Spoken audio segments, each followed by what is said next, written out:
Good morning. Thank you everyone for being here. We've got a lot of people attending today, so we're going to give everyone a few minutes to get here, get their cup of coffee.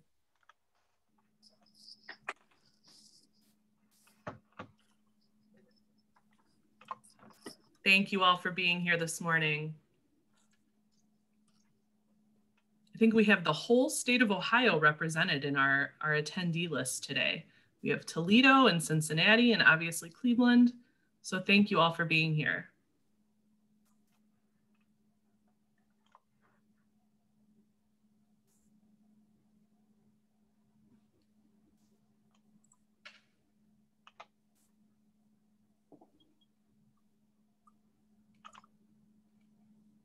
Give everyone another minute or two before we start.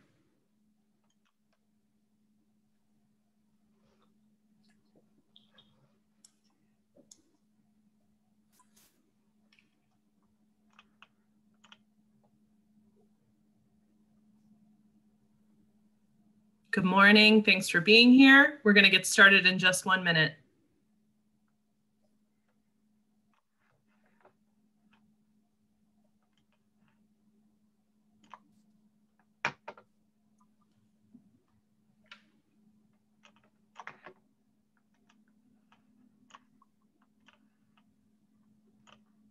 Good morning, everyone.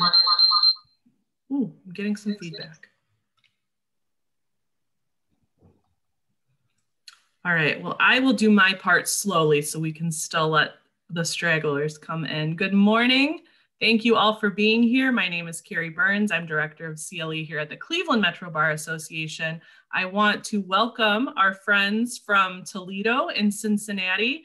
And I think we might have a few from Akron as well. Thank you all for being here. I love when we're able to partner with our other Metro Bar Associations in Ohio. So this is a special program to do today.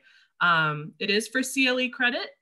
If you did opt for CLE for today, you need to make sure you can see and hear us the entire time. Also, at the end of the program, there will be a survey that is sent. That is how we report to the Supreme Court that you were here and you were here the whole time, so you can get the entire credit. So please make sure you fill out that survey when it's emailed to you. Finally, because this is more than an hour, we are going to issue some polling throughout the program. It will be a screen that pops up on your computer. Please answer it fairly quickly so we can get it off the screen. I will also indicate in the chat that the polling is happening. Some firm pop-up blockers are blocking our polls. Not an issue. I will put in the chat that it happened. If you didn't see it, just let me know and we'll mark that you attended and you saw the poll. Finally, this is an interactive webinar, so we want to hear from you. Our panelists today have a lot of good information, but we also want to be able to answer questions when we can. Please use the Q&A feature at the bottom of your screen. We will read those questions accordingly and throw them to the panel when appropriate. And without further ado, we're going to go ahead and get started. Kevin Cronin, he is the chair of our environmental law section here at the Cleveland Metro Bar Association and our MC for the morning. So Kevin, take it away. Oh, good morning, everybody. Welcome all throughout Ohio. We're glad you're joining. Today here at CMBA, we're going to be taking on an important pressing issue of the day on environmental equity and justice. So we welcome you all. We welcome lawyers and non-lawyers alike to this important forum. We've assembled a panel of Northeast Ohio experts to explore the issue, just how we're doing in distributing the vast environmental benefits and burdens that we have. Are we balanced and fair? What can or should we do? Now, I want to take a brief minute to join Carrie in thanking our fellow bar associations around Ohio. We welcome you and we welcome your participation in the panels and we welcome your questions as well. This is going to be a broad opportunity to hear from you. You know, we've got the state covered because in addition to our local experts that we'll be going to, we're going to be supplemented by lawyers and advocates from Southern Ohio who will share their experiences and insight as well. To top it off, we'll be joined by our own CMBA's President-elect Rosalina Feeney, the Metro Parks Council. Rose will host Marianne Engelman-Lotto, the nation's leading environmental justice lawyer. Ms. Engelman-Lotto is facing the ultimate transition from being an EPA critic and litigant to the designer and strategizer of a new broad federal policy on equity rooted in federal civil rights law at the Environmental Protection Agency and the newly created Environmental Task Force operating throughout the Biden-Harris administration. So we're going to be hearing directly from her about these sort of things. Now let's try and define a few terms before we turn to our experts. These terms, of course, will be questioned, modified, supplemented as we proceed with our speakers. Now, to start the concern that has been identified alternately as environmental justice, environmental fairness, environmental equity, or environmental racism, we are referring to our role as the environmental stewards and enforcers of environmental law. Are we fairly distributing our basic benefits and burdens throughout the nation? The concern invokes every policy decision, from where a toxic waste site might go, how are we spending money to continue to clean up a contaminated site? Are clean air and water enforcement actions protecting the health of all Americans? The equity and fairness decisions impact all sorts of segments of environmental decisions. So shall we begin? Let's get started. Our first speaker is Frank Ford, who's the Senior Policy Advisor for the Western Reserve Land Conservancy. Frank has conducted research and writing for decades here in Ohio on a variety of important public policy issues, including housing and wealth building in Northeast Ohio. Now, the Land Conservancy seeks to inspire citizens throughout our region in the effort to protect land and water for the benefit of all communities. Welcome to our program, Frank. Thank you. I'm going to go ahead and screen share the presentation I have. Please do, take it away. Yep.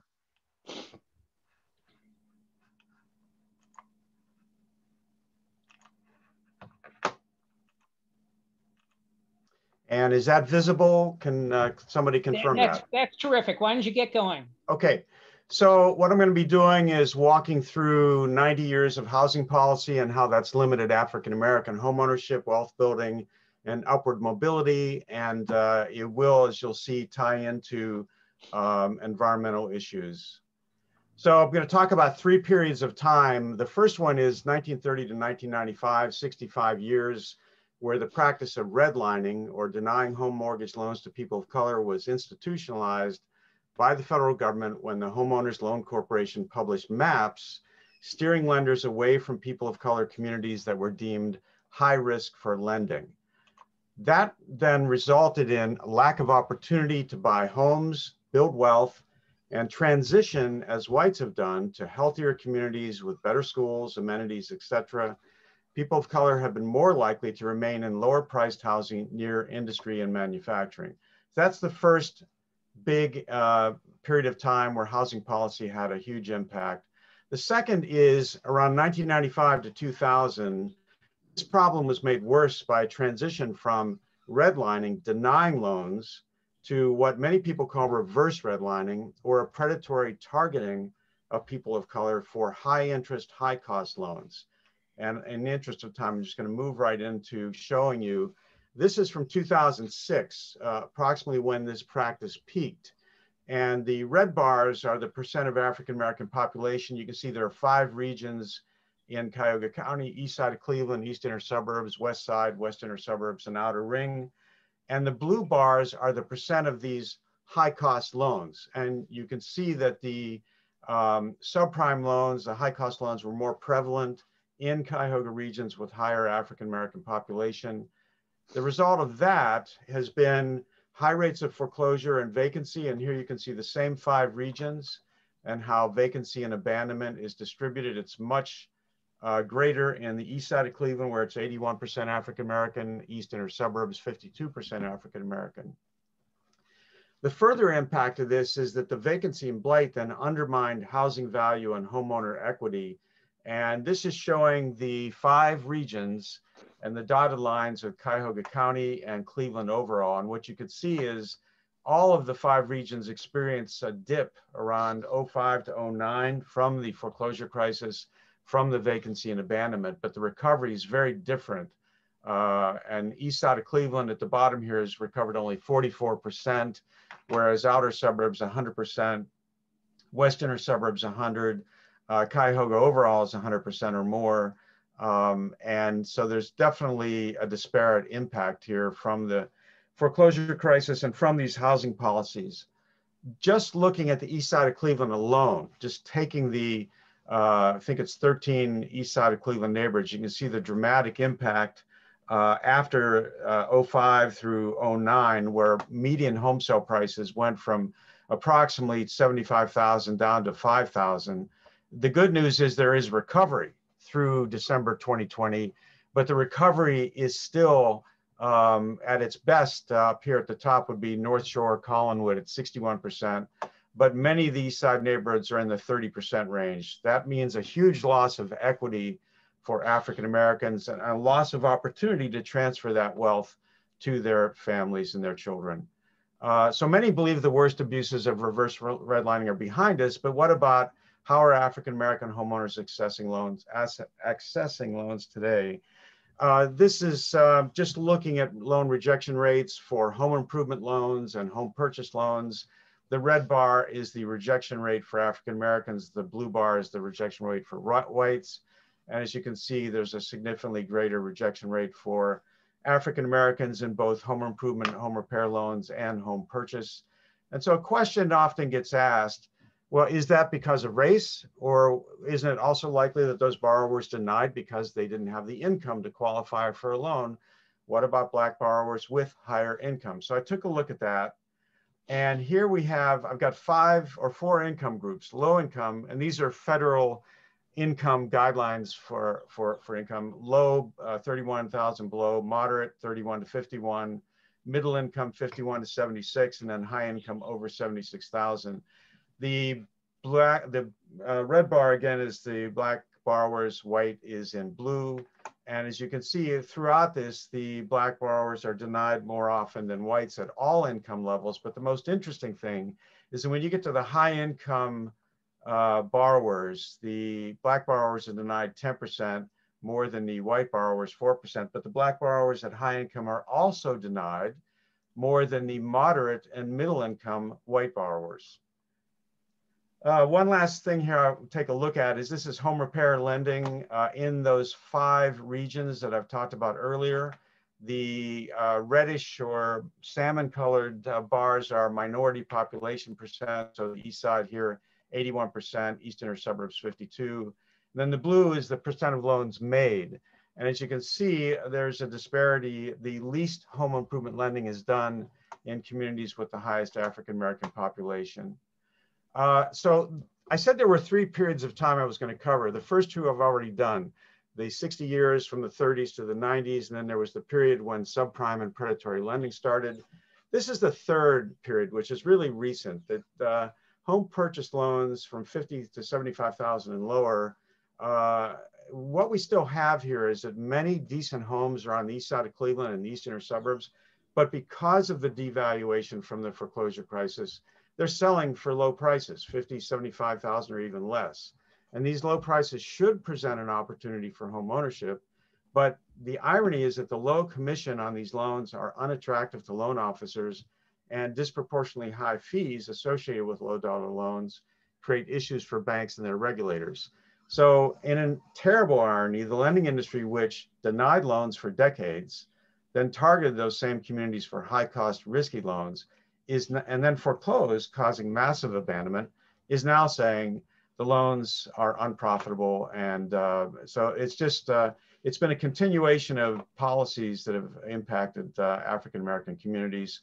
Last thing I'm going to show you is, this is that same 5 regions. And this is the red bars are the sales that took place, the arm's length home sales that took place, and the green bars are the 1 to 4 family loans that were made.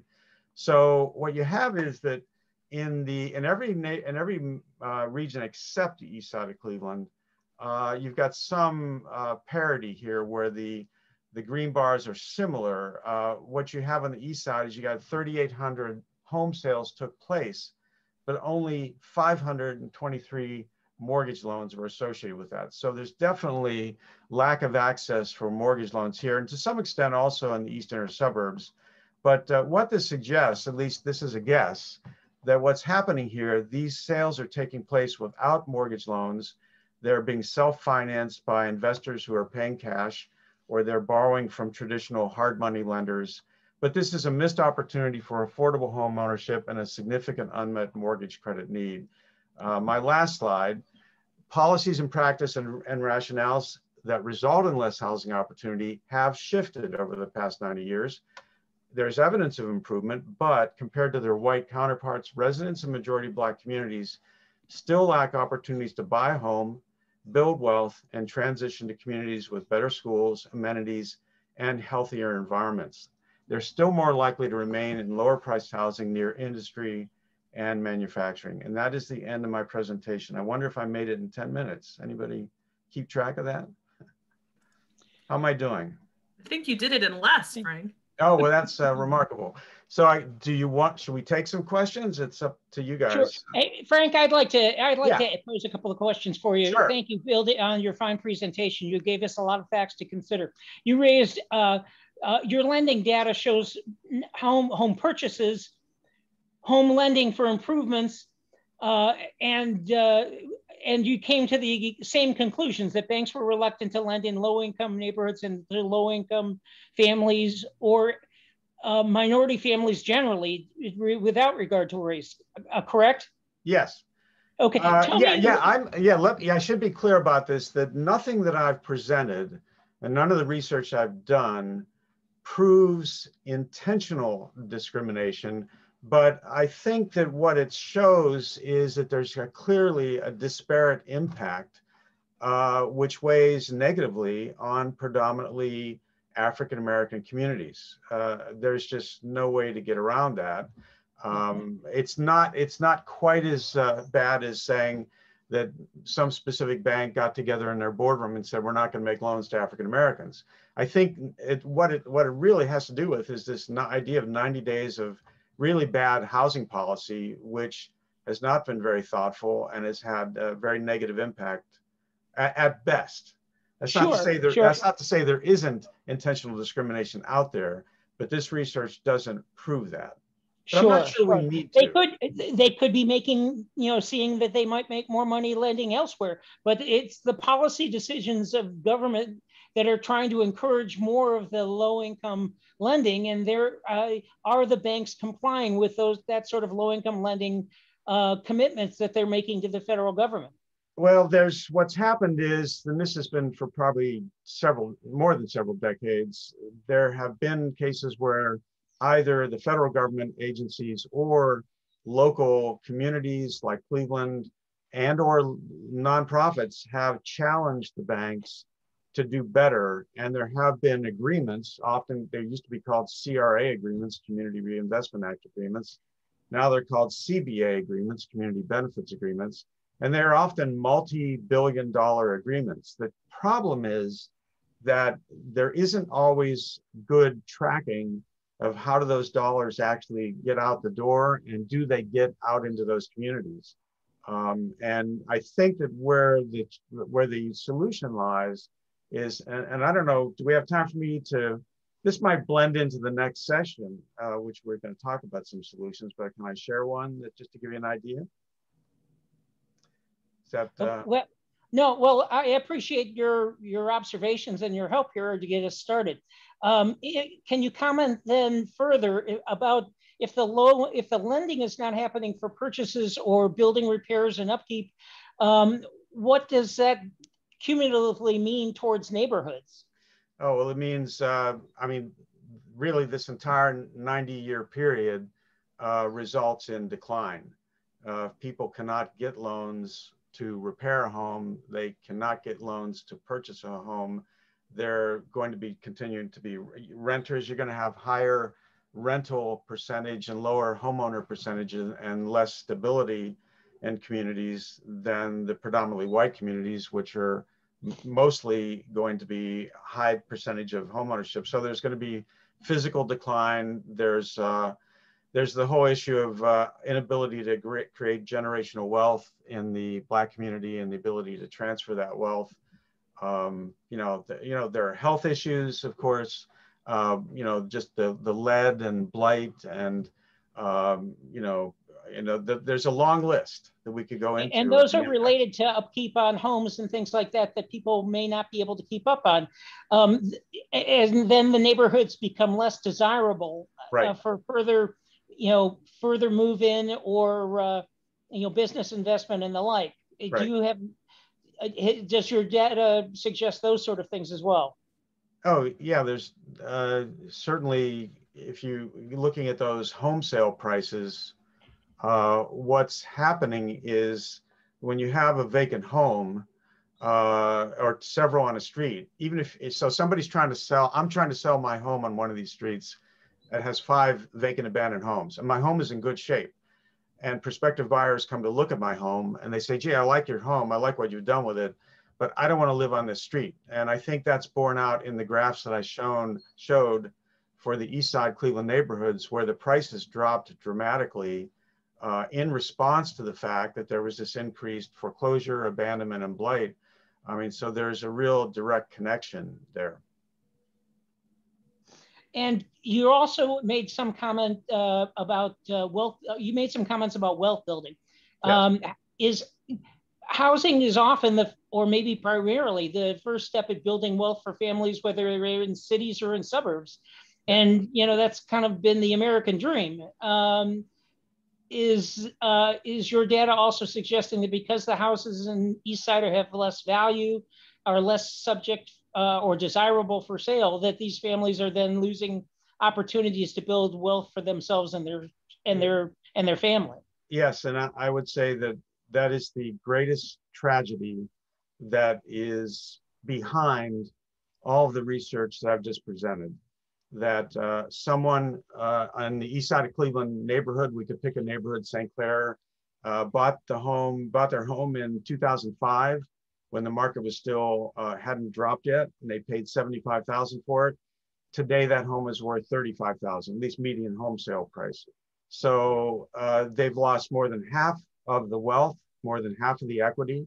Of course, the good news is, as the graphs show, it's on an upward trajectory, but it's going to take a long time if they can ever get back to the wealth that they lost. So, and that's wealth that family cannot pass on to their children. And I really think that's the greatest tragedy of the housing policies that I've walked through here over the last 90 years.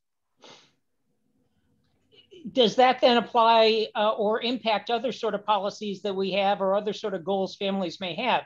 I mean, if they're not able to accumulate, family wealth, it potentially could be impacting education for the next generation. Is that also something that might be shown by further research? I think it would be, I mean, because it means the lack of opportunity to move. I mean, if we think about white families have had the opportunity to move upward and outward, and Black families have been limited because of this lack of opportunity, and are staying in neighborhoods where the schools, I mean, not to be disparaging of the Cleveland school system, but there's probably, I think there is research that would probably show that the schools in Shaker Heights or some of the suburbs might be generating, doing better on whatever standard benchmarks there are.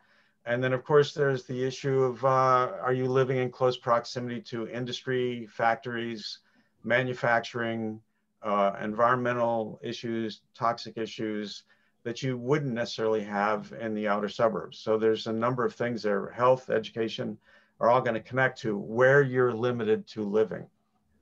Mm-hmm.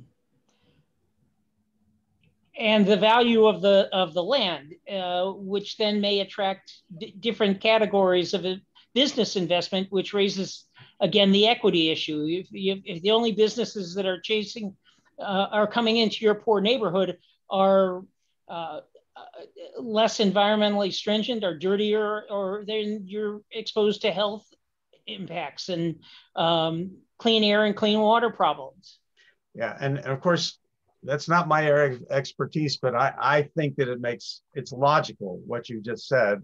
I'm guessing that other people on the panel are going to be able to talk about that better than me. But to me, it makes sense that there's a limitation, and yeah. Okay. All right. Well, we really we're trying to keep as close on schedule as we can. We may pull you back again for comments, Okay. all of the speakers back towards for future comments on some of the other speakers and when we have our EPA guest. I'm afraid we should probably move on then, but thank you for joining us, and we're going to all move on to our next speaker. And do we have Ms. Gillen on the line? Do we have Jackie Gillen on the line? No, Kevin. Jackie, okay. Unfortunately, was not able to join us this morning. All right, I saw some confusion. So we're going to be moving on to others. Thank you very much, and we'll be moving on now. If we can ask Randy McShepard to step forward. He's the board chair for the local nonprofit Policy Bridge, a research advocacy think tank that prompts and sustains a high quality of discourse on public policy issues affecting African Americans and underserved communities. And we appreciate him being here. In addition to his role in the Policy Bridge research, think tank, he's got a day job as Vice President for Public Affairs for RPM International. And since 2018 has also served as the Chief Talent Officer. RPM is a multi-billion-dollar multinational company based in Medina with subsidiaries that manufacture and market high-performance specialty coatings worldwide. And so we appreciate him taking out some time. He has a bachelor's degree from Baldwin Wallace, where he also serves on the board, and also a master's degree in urban studies from Cleveland State University. Randy, thank you for joining us and welcome to the program. Well, thank you, Kevin, and thank you, Frank, for that excellent opening presentation. I think you set the context quite well. I was thinking a lot as you were speaking about some of the research that we've done at Policy Bridge over the years. And in 2009, we actually wrote a research report that was titled Rebuilding Blocks. And we talked about the foreclosure crisis and its impact on Cleveland and communities such as Cleveland. And we talked a lot about the very things that you outlined, how it not only decimated the city, but it left what I like to say, many Snaggletooth streets. There were many communities that didn't look or feel like communities anymore. And that really led to us, me and two childhood friends, launching an urban farm that I want to talk about. That is really to one of the questions that were in the chat, a possible solution. I'm glad that Kevin mentioned or pressed the questions about, the impact of housing and, when housing value decreases, how that impacts communities. I did some recent research that basically said that the foreclosure crisis eliminated all the wealth that had been generated from, homes and, people paying off homes and using those funds for nest eggs to send their kids to college or to survive their retirement. All of that wealth was erased going back to 1968 when the Fair Housing Act was written as a result of the foreclosure crisis. So that really goes to show the tremendous and very decimating, devastating impact that the foreclosure crisis had on communities of color, again, especially when you consider places like the east side of Cleveland. But I think I have a bit of a happy story to tell. Me and two childhood friends actually decided to do something about this. When I wrote the Rebuilding Blocks report in 2009, we always like to offer solutions at the end of the report. So after we talked about the foreclosure crisis and all of its challenges, one of the recommendations was, why don't we start to think about how we can repurpose vacant land in a way that adds value back to those communities and perhaps jobs and hope and all those kinds of things. So we went into a pocket of Cleveland in the Lower Kinsman Central neighborhood known as the Forgotten Triangle. Now, if we're talking about economic or environmental justice, think about an area of town that is known as the Forgotten Triangle. I mean, that tells you all that you need to know. This was a pocket of Cleveland, ladies and gentlemen, that was the most notorious illegal dumping site in the entire city of Cleveland, going back to the 70s. We're talking 40-foot high mounds of construction waste.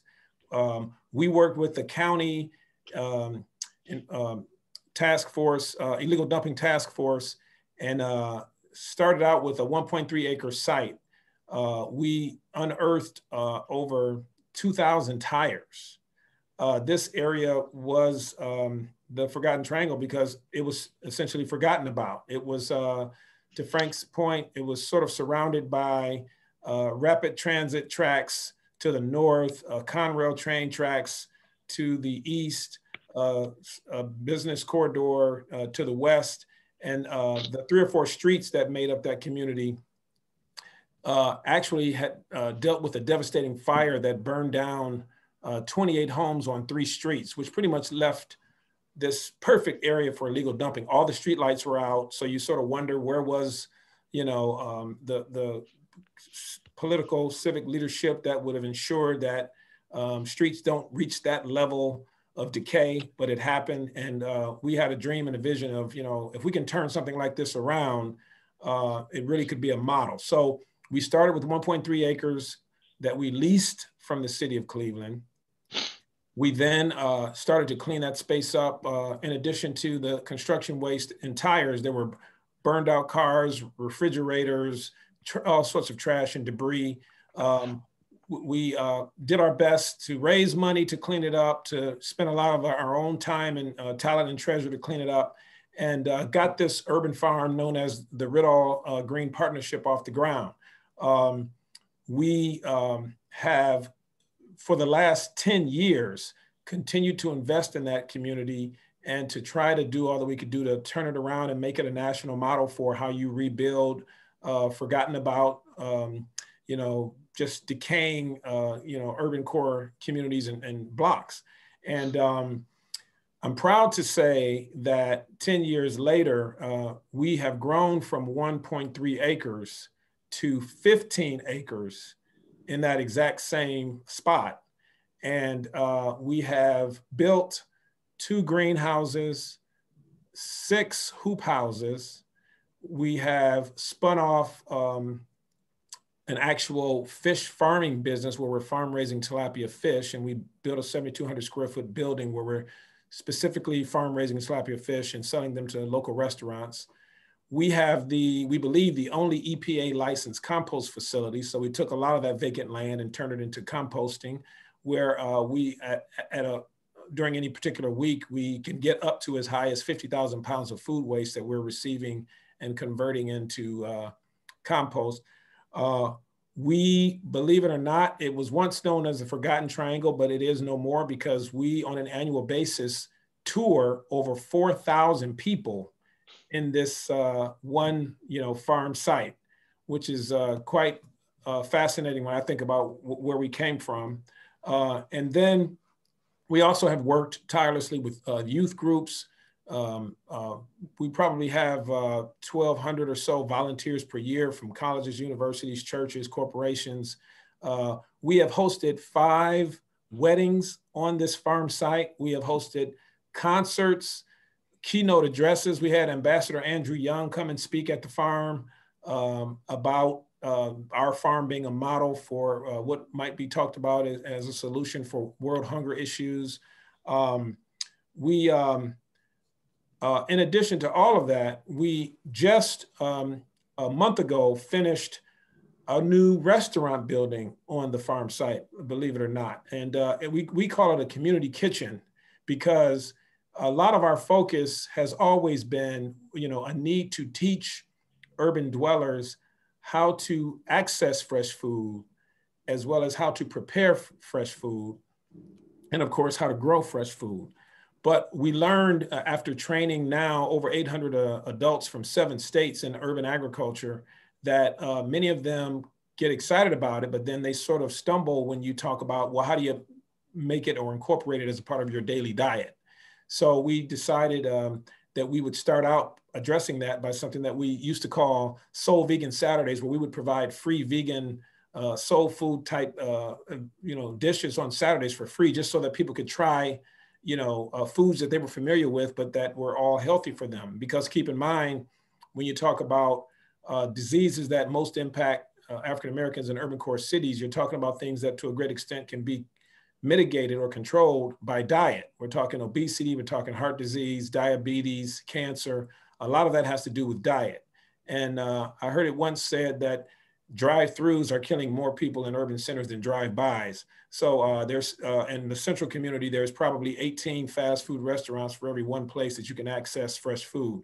So we really try to inculcate into our urban community the importance of really thinking differently about how they, of course, prepare food. And that's why we created or built this community kitchen. So the idea is that we will teach classes on healthy cooking, organize cooking demonstrations, and there's already a high demand of interest for people to come out and experience that and hopefully begin to change the way that they cook and eat and think about fresh food access. We also have delved into using another 5 acres of our 15 acres to really look at the tree nursery / tree distribution strategy. We want to start this spring a tree nursery at our site. Many people may not be aware that Cleveland has a Cleveland Tree Coalition that is looking to plant 360,000 trees over the next 10 years, 36,000 trees per year. And that is important, ladies and gentlemen, because again, when you talk about environmental justice, keep in mind that those urban core communities that were redlined that Frank Ford talked about, among other things, also struggle with lack of a tree canopy.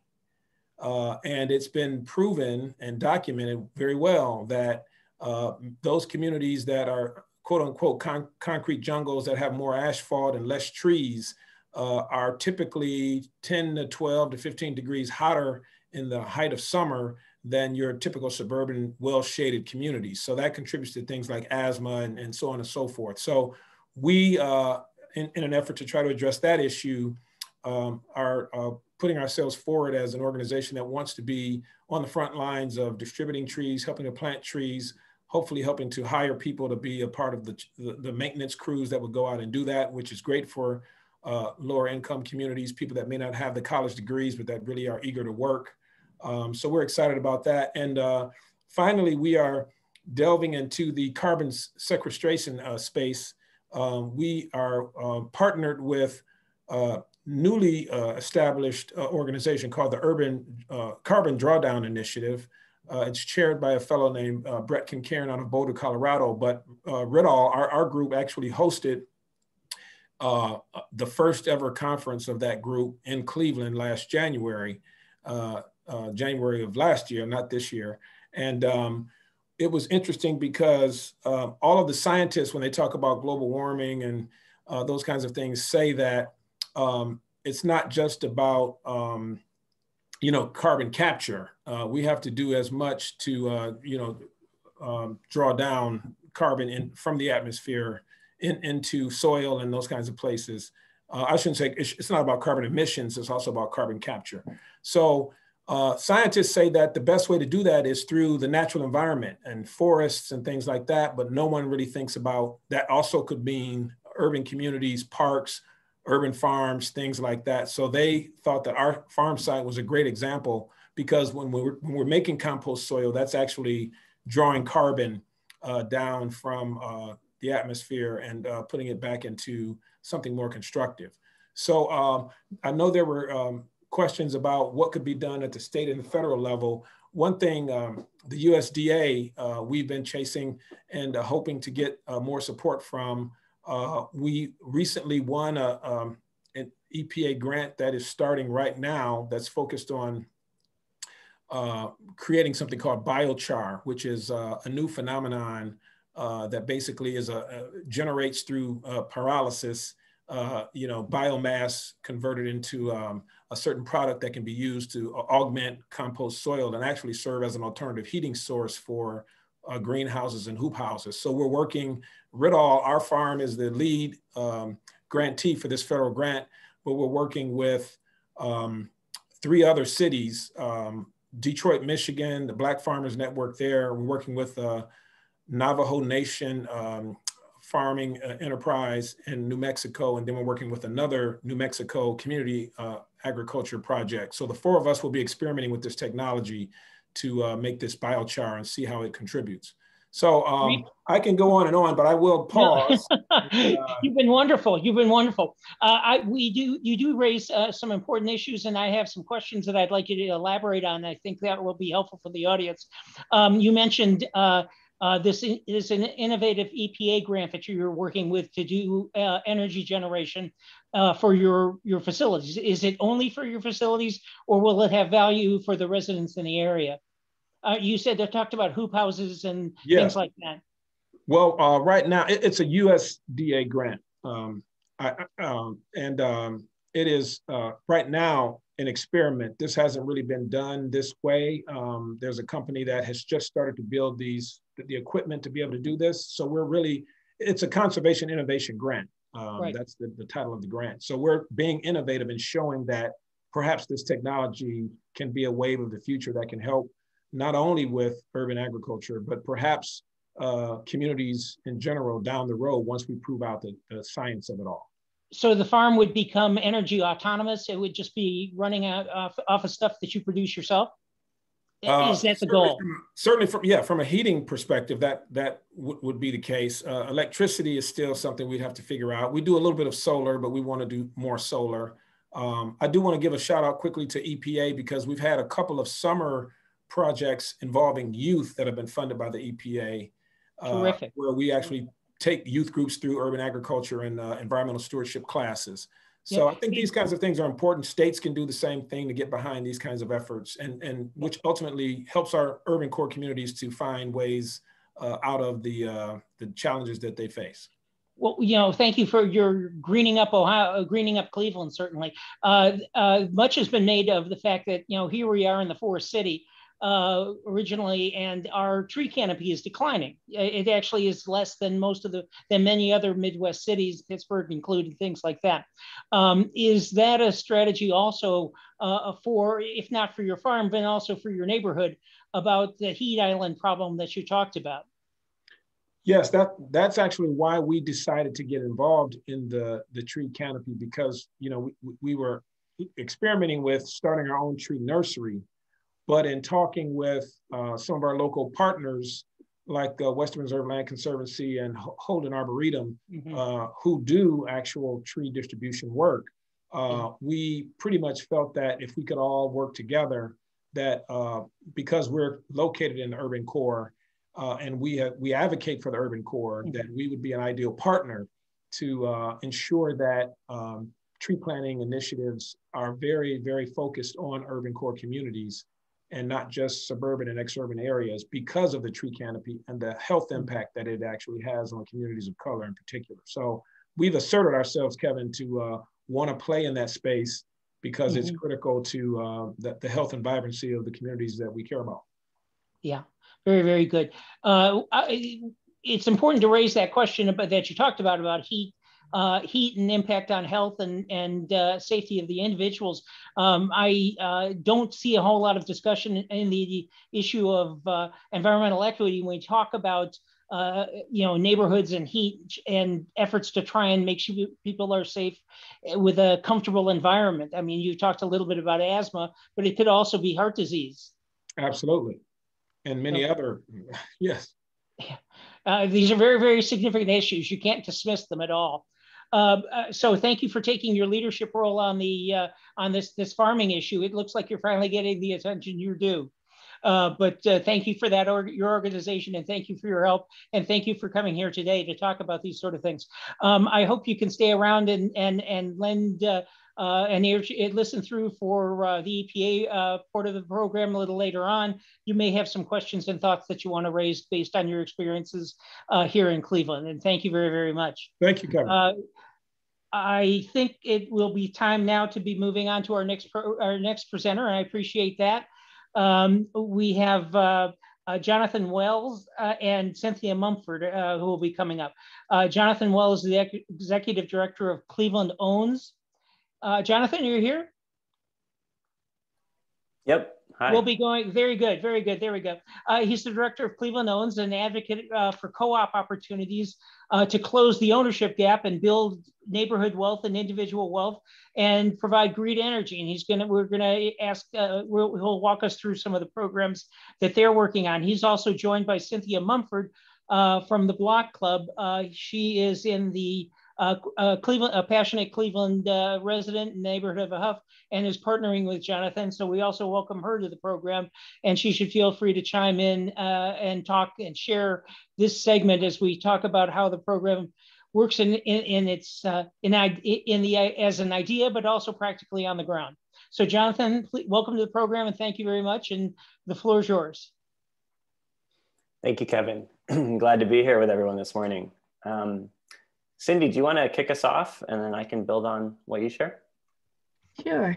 Hello, everybody. My name is Cynthia Mumford. I am the president of the BC Block Club Community Development Corporation.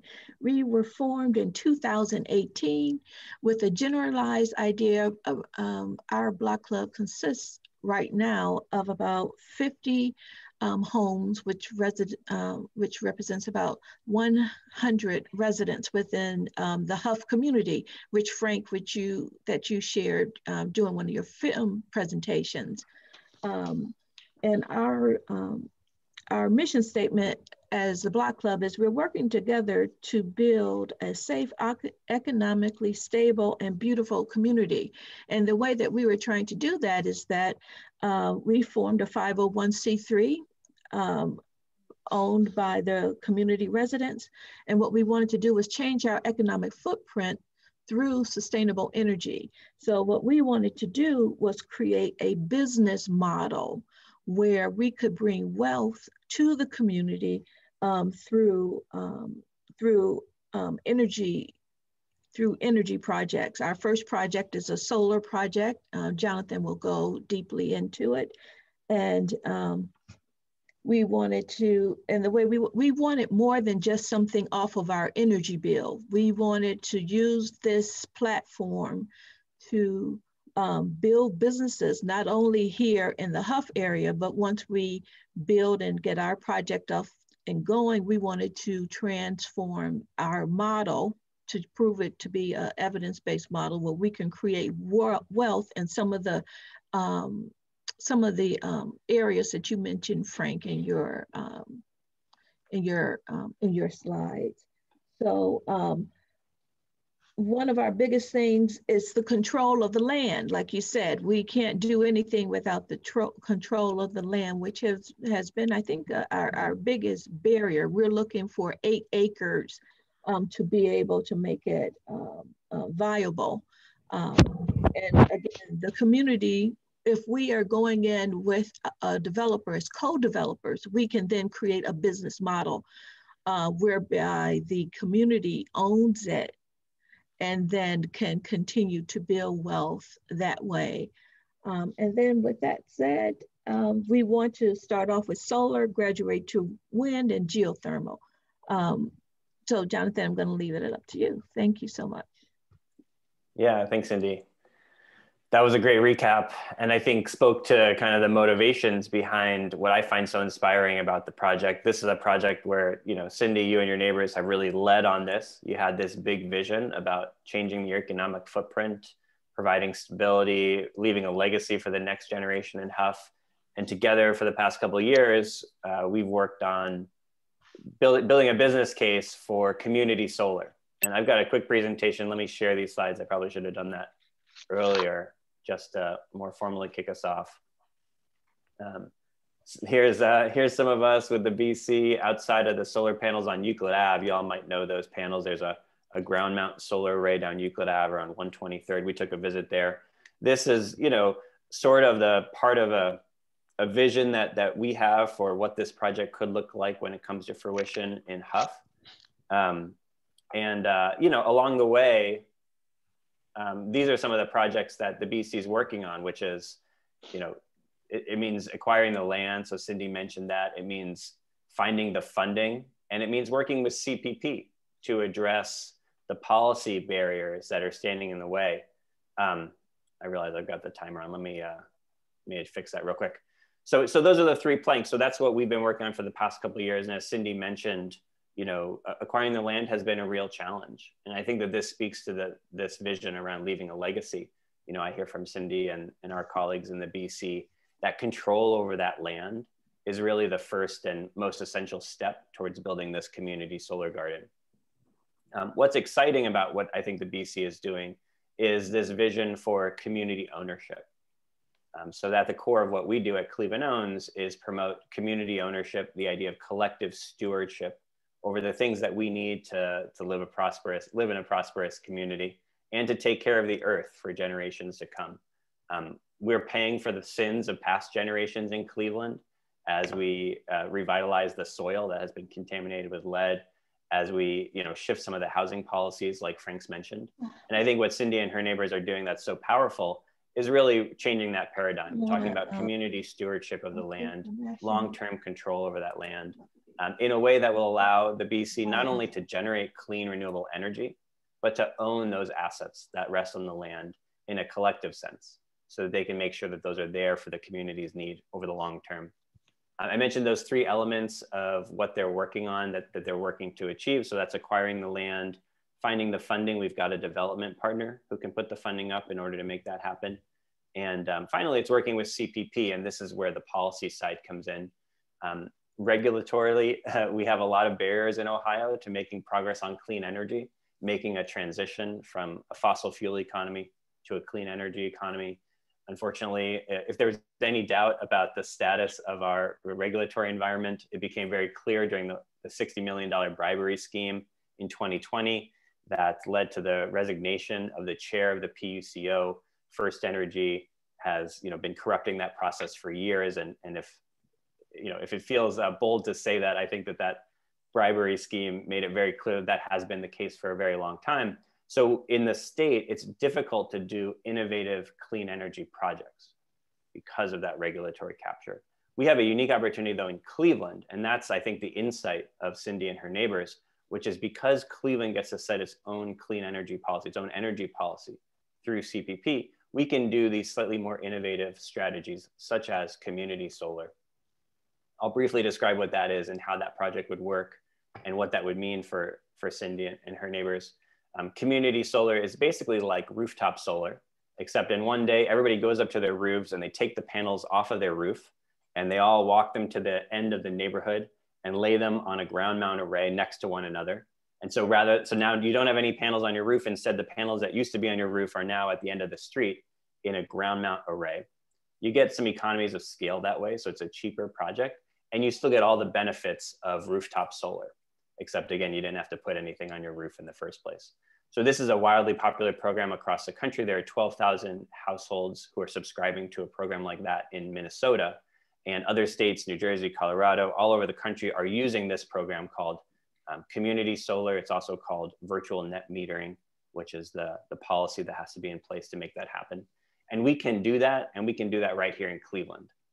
We could have, in theory, the 2+ square miles of vacant brownfield across the city. We could use that to have resident-owned solar panels generating clean energy, and the profits of that going back to the residents who actually own those panels. And so that's the vision that the BC is working towards. We haven't, completed this project, but I think the framework is there for us to make that happen. And I do want to share, quickly, just to zoom out for a second from this project. Well, actually, first, Cindy, do you have anything you want to build on around the specifics of the project and what you and the neighbors and us are working on?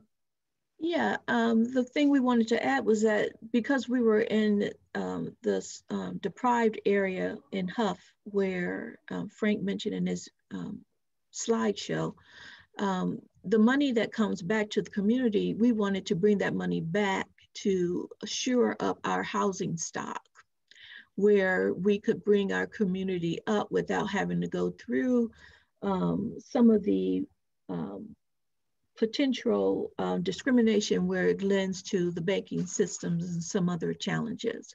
So we're thinking that if we know that if we bring our monies back to shore up our housing stock, that we'll be able to create wealth in our homes again, where we can leave those that wealth for our children and our grandchildren and our great-grandchildren, so that they may have leverage that we were deprived of.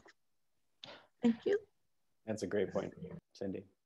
Let me zoom out for 1 second, and in 2 minutes, just share a quick overview of kind of more broadly injustice in the energy system and as it relates to environmental justice specifically.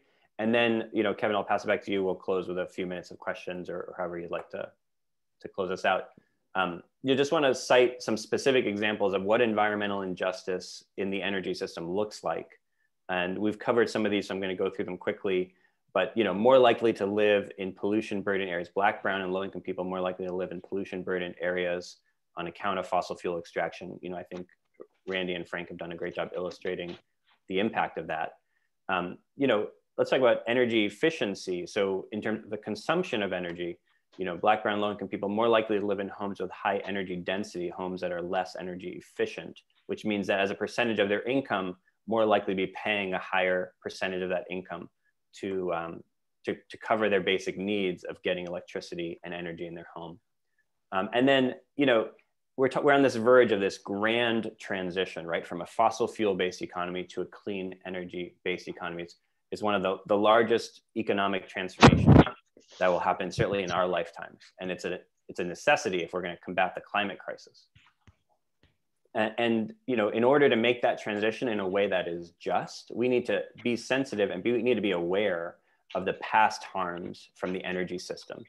And we need to make that transition in a way that accounts for where people are today. So the third bullet here points out the fact that because rates of home ownership are much lower among Black families in Northeast Ohio, rooftop solar is not a solution that will work equitably for white families and for Black families. And so community solar is, an alternative version. So this theme of what can we do about it? Community solar doesn't require that you have a roof that's ready for solar, because if that is a requirement to have solar and the benefits of solar, that's going to leave a lot of Black families out of the equation. And then let's also talk about, the financial side of this. Most big solar developers across the state, across the country are white, which is to say, as these huge investments happen in clean energy, who is first in line to potentially reap the financial benefits? It's mostly white developers. That would, just continue the legacy of the, lack of generational wealth that is accessible to Black families. And so that's another motivation for this project that Cindy and her neighbors are working on, which is putting, in this case, Black homeowners in the driver's seat of actually being first in line to benefit financially from this influx of billions of dollars of investment, of clean energy investment. I want to quickly highlight this transition framework that I think is very powerful. To make a just transition, it's more than simply electrifying the grid. It's actually repairing past harms, thinking about new ways of governing, of stewarding our resources so that we don't make the same mistakes of exploitation that have led to the high density of pollution we see now and the racial inequality in our current fossil fuel system. And it's really a value shift. So I'm just lifting this up. The Climate Justice Alliance does a great job of describing, a holistic way of approaching that. And I won't go through all this, but there's a lot of great stuff here. And this is the project that I described as part of a broader movement of energy democracy, which really focuses on community power, public power, both in ownership and also in governance. It acknowledges the structural inequalities, and it prioritizes local distributed clean energy solutions, exactly like what Cindy is working on. And it focuses on how are we going to take care of things for the long haul. So we kind of rushed here through the end, but I just wanted to make sure that we had a chance to briefly touch on that. I don't know, Cindy, do you have any concluding comments you'd like to share with the group before we pass it back to Kevin? No, I think that's it. And with time, we'll wait until we have another opportunity for questions and answers. Thank you so much, Jonathan. Okay.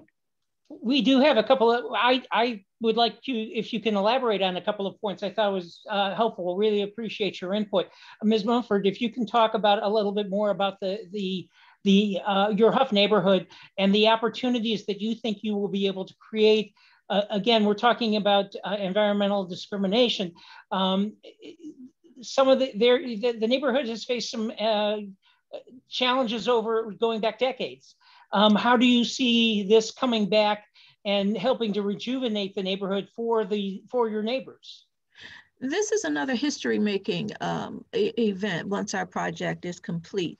By some of our challenges in our neighborhood, as you know, we've been through the Huff riots. It was a beautiful community at one time where they used to call it Millionaires Row, when it was just beautiful. Then came the, when a lot of the white families moved out of the neighborhood because of few Black people began to live in the neighborhood, and then there was this great exodus, and then there was this big decline, and then there was this Huff riots. The housing stock in our area, some of our houses are more than 100 years old. And then you also have a transition when you had families like myself and other families in Huff that chose to take a chance and build our home, our dream home in Huff, as a symbol of hope, not only just for the people in the community, but for poor people. And we were able to show a great comparison as, if you work hard and you can build a dream home in your community, or, some of the homes that are dilapidated because of some systems, you're able to come together to form a group and then work for change in your community. So our community has also been plagued with a lot of health issues mentioned by Mr. Randall, like asthma, high blood pressure, and things like this, because our indoor air quality is very, very poor because they didn't have a lot of environmental guidelines when it came to building, not until the early 2000s. So using this project will help us bringing in what we're trying to do is position ourselves in the $20 trillion industry that's earmarked for solar industry, according to some statistics. This is a $20 trillion industry from now in 10 years. I think it's 10 years, those projections are. And how do we position grassroots organizations like ourselves to be in position of that, market, to bring monies back into the community to address our own social ills and give us a chance to have leverage. And I hope I answered your question. I hope I didn't go down the rabbit hole. No, that's been terrific. That's been terrific. Is this also part of the your business outreach, that you have some energy resources to deploy? Yes. Our business model is very unique. This is part of our business outreach, and as we look for it, our biggest need right now, other than the land, would be the policy change that needs to happen so that we can replicate this model throughout Northeastern Ohio and eventually other states. Could you imagine how much money the federal and state governments could have if we were able to take some of that industry money, bring it back into neighborhoods to address our own social ills, use a business model when it is sustainable through sustainable energy? We got to pay. We're going to have to pay for energy some way, somehow. So why not use this model to change and relieve the government of some of its burden of funding some of the things we can fund our own? We would be able to fund our own initiatives and solutions, work together with Mr. Randall and his gallant effort. And it's proven. I mean, Ritall is very well known in the community, and we're hoping again to reach out and collaborate with organizations like Ritall to be neighbors to where some of the landfills that we live around. Very good. Well, we are on a tight schedule as a result of all our speakers. We value their input and the opportunity. And we're going to have to move on to our next panel. I want to thank Ms. Cynthia Mumford from the Block Club, Jonathan Wells from Cleveland Owns. You've got some innovative activity going on. We deeply appreciate your sharing the thoughts with viewers here here in Cleveland and around the state. But thank you very, very much for your time, and thanks for the contribution here today. We're now going to be going to our statewide panels, and so we appreciate their opportunities as well. Do we have, is Ms. Danielle List you're available? Yes, I am. There we go. How are you? How are you this morning? Welcome from Cincinnati. Good. We appreciate your participation. You're a stand-in for other speakers, and you're going to be introducing some other guests, and we appreciate your being here today. We hope you've been able to glean some of the activities we got up here in Northeast Ohio, and as well as some of the, the patterns of housing and that might also be applicable down in Cincinnati and the issues and challenges of wealth building. Ms. Danielle List, thanks again for joining us. She's with the law firm of Frost, Brown and Todd in Cincinnati, which opened in 1919, but now is home to approximately 150 lawyers. My understanding is you've been practicing law in the environmental sector now for a number of years since graduating, and graduating from the University of Cincinnati, and we certainly appreciate your input here today. My understanding is you've got some guests along, Savannah Sullivan from Green Umbrella and Dave Schmidt from Mill Creek Alliance. Why don't you introduce yourself and those guests, and welcome to the program. Thank you so much, Kevin. And we also have Mary Metzmeyer. And actually, James, did you want to go ahead and introduce yourself as well? Yeah, happy to. My name is James Casely. And first of all, that was a fantastic first hour. So thank you for coordinating that. I'm an environmental attorney at Keating Youth and Camp in Cincinnati. I'm the chair of the Cincinnati Bar Association's Environmental Law Committee. Very proud to be joined on the screen by Danielle, who, Kevin, as you mentioned, is an environmental attorney at Frost, Brown, Todd. She's also a member of our committee here in Cincinnati, and by our incredible panelists, each of whom are, through really great efforts, working to promote environmental justice throughout Southwest Ohio. And on behalf of the CBA and our environmental committee, I really want to extend a thank you to the Cleveland Bar Association for coordinating this CLE and inviting us to participate. So this morning, each of our panelists will first present for a few minutes on their respective organizations and their efforts. That presentation will be followed by a question and answer session moderated by Danielle. I'd ask that you please ask questions through the Q&A feature, as I will monitor that. So with that, I'll offer the floor to Danielle to introduce our panelists.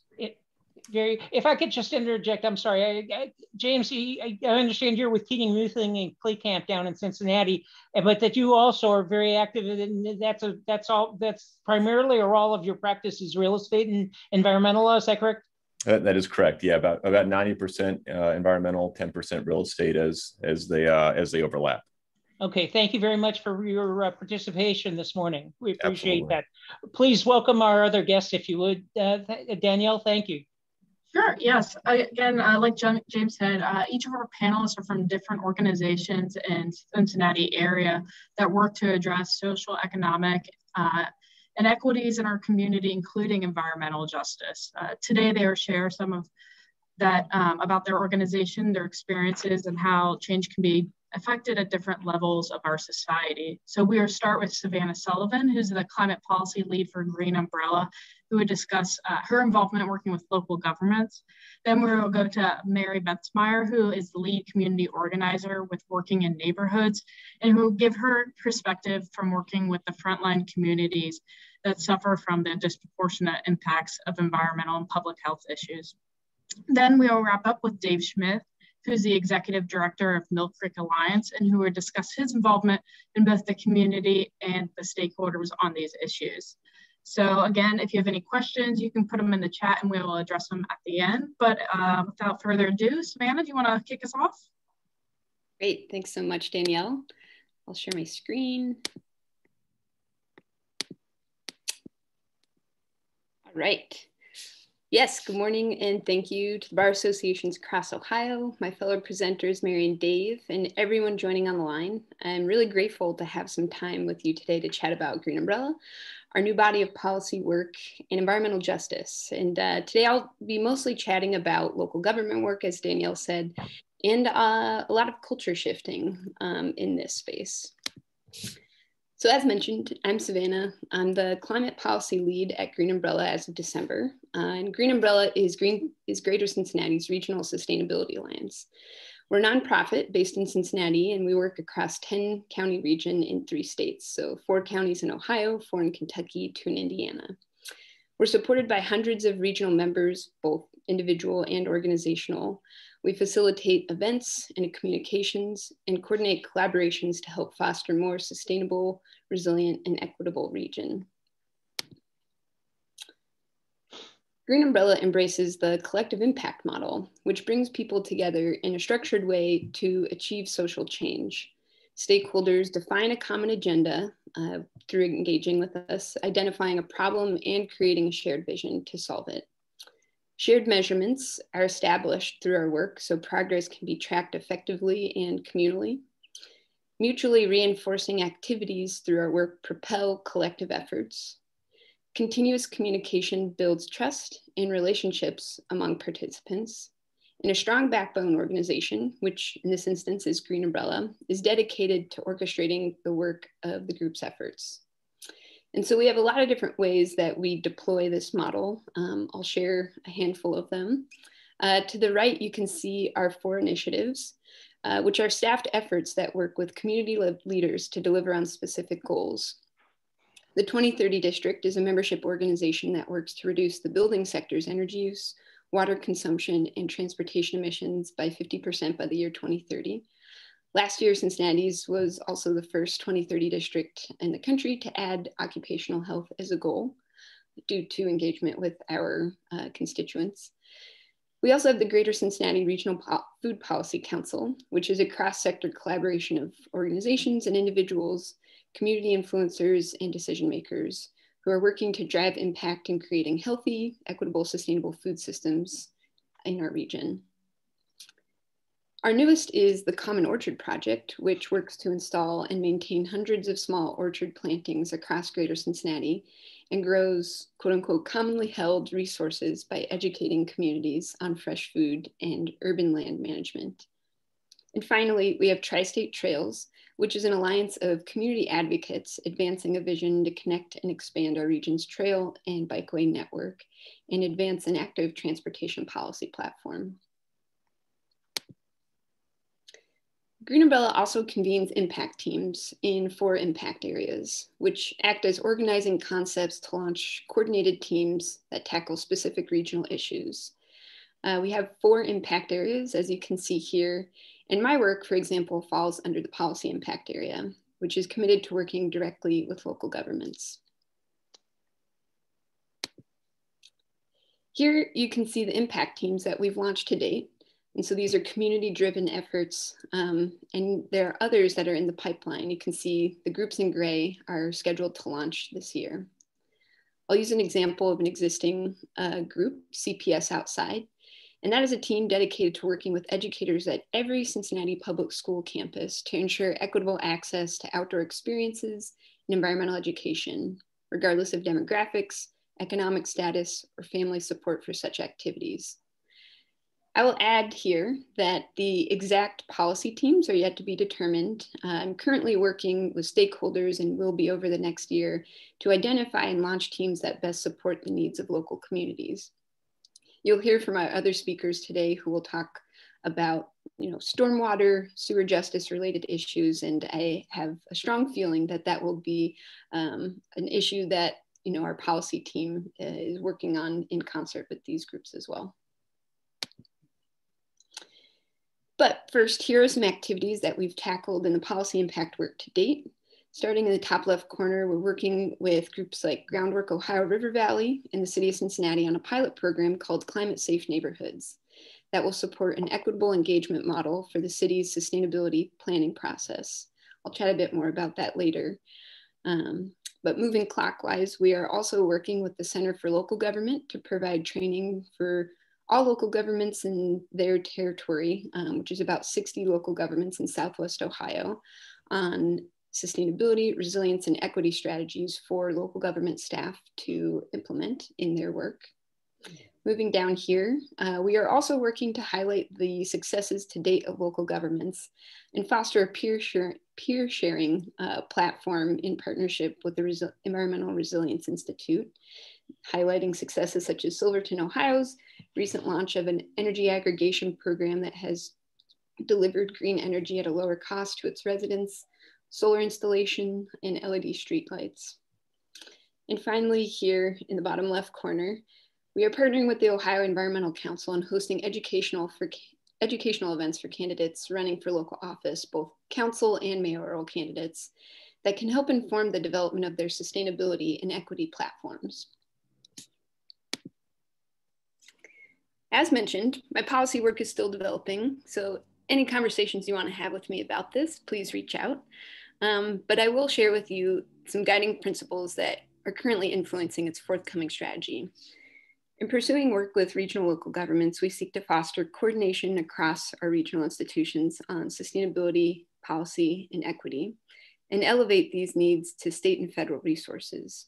We seek to build capacity in the public sector, mitigate and adapt to the wide array of existing and anticipated climate impacts such as flooding, work to reduce emissions, and finally, importantly, work towards an equitable and just transition, much of which we've just heard about from our previous panel. But what does that mean exactly? What can Green Umbrella and local governments do specifically in this last point here? So, as we've been talking about so far today, it's no secret that America's poorest communities, communities of color, and Native American communities suffer disproportionate harm from environmental hazards, climate impacts, and more. And yet, according to experts such as Jill Harrison, this book here in the corner, her recent work, regulatory staff often view these problems as beyond their agency's area of concern, requiring too many resources, or see neutrality as demanding quote unquote colorblind administration. And so this is a culture issue. Sometimes there is even resistance, undermining, and disparaging of environmental justice reform within these institutions. But it's not just governmental institutions. Green 2.0 is a group that provides comprehensive reporting on diversity in the environmental movement. It surveyed 191 environmental nonprofits, 74 government environmental agencies, and 28 leading environmental grant-making foundations to investigate their gender and racial diversity composition, and the majority of which state diversification as a value. The result was an overwhelmingly white Green Insiders Club with only 16% of staff/board being people of color, despite people of color being 36% of the US population. All institutions, nonprofits, local governments, law firms, you name it, can work to build a race equity culture, which is a culture that is focused on proactively counteracting race inequities inside and outside of an organization.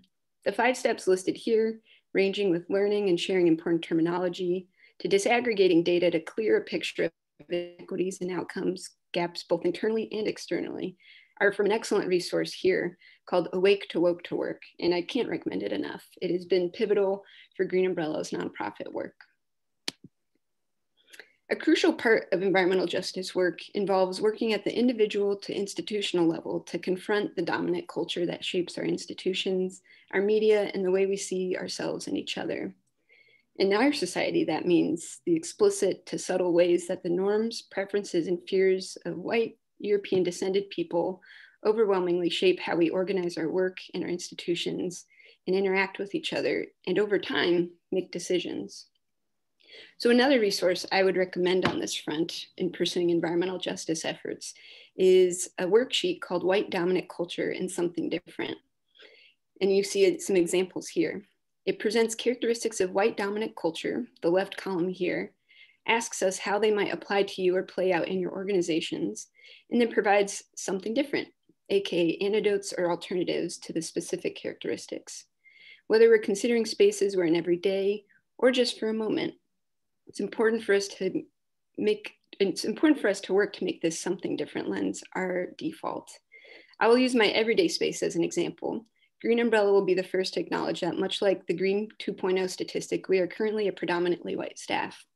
We are taking steps to ensure that our communities, communications, and opportunities reach folks of all backgrounds, and that we create an inclusive culture that is focused on proactively counteracting race inequities inside and outside of Green Umbrella.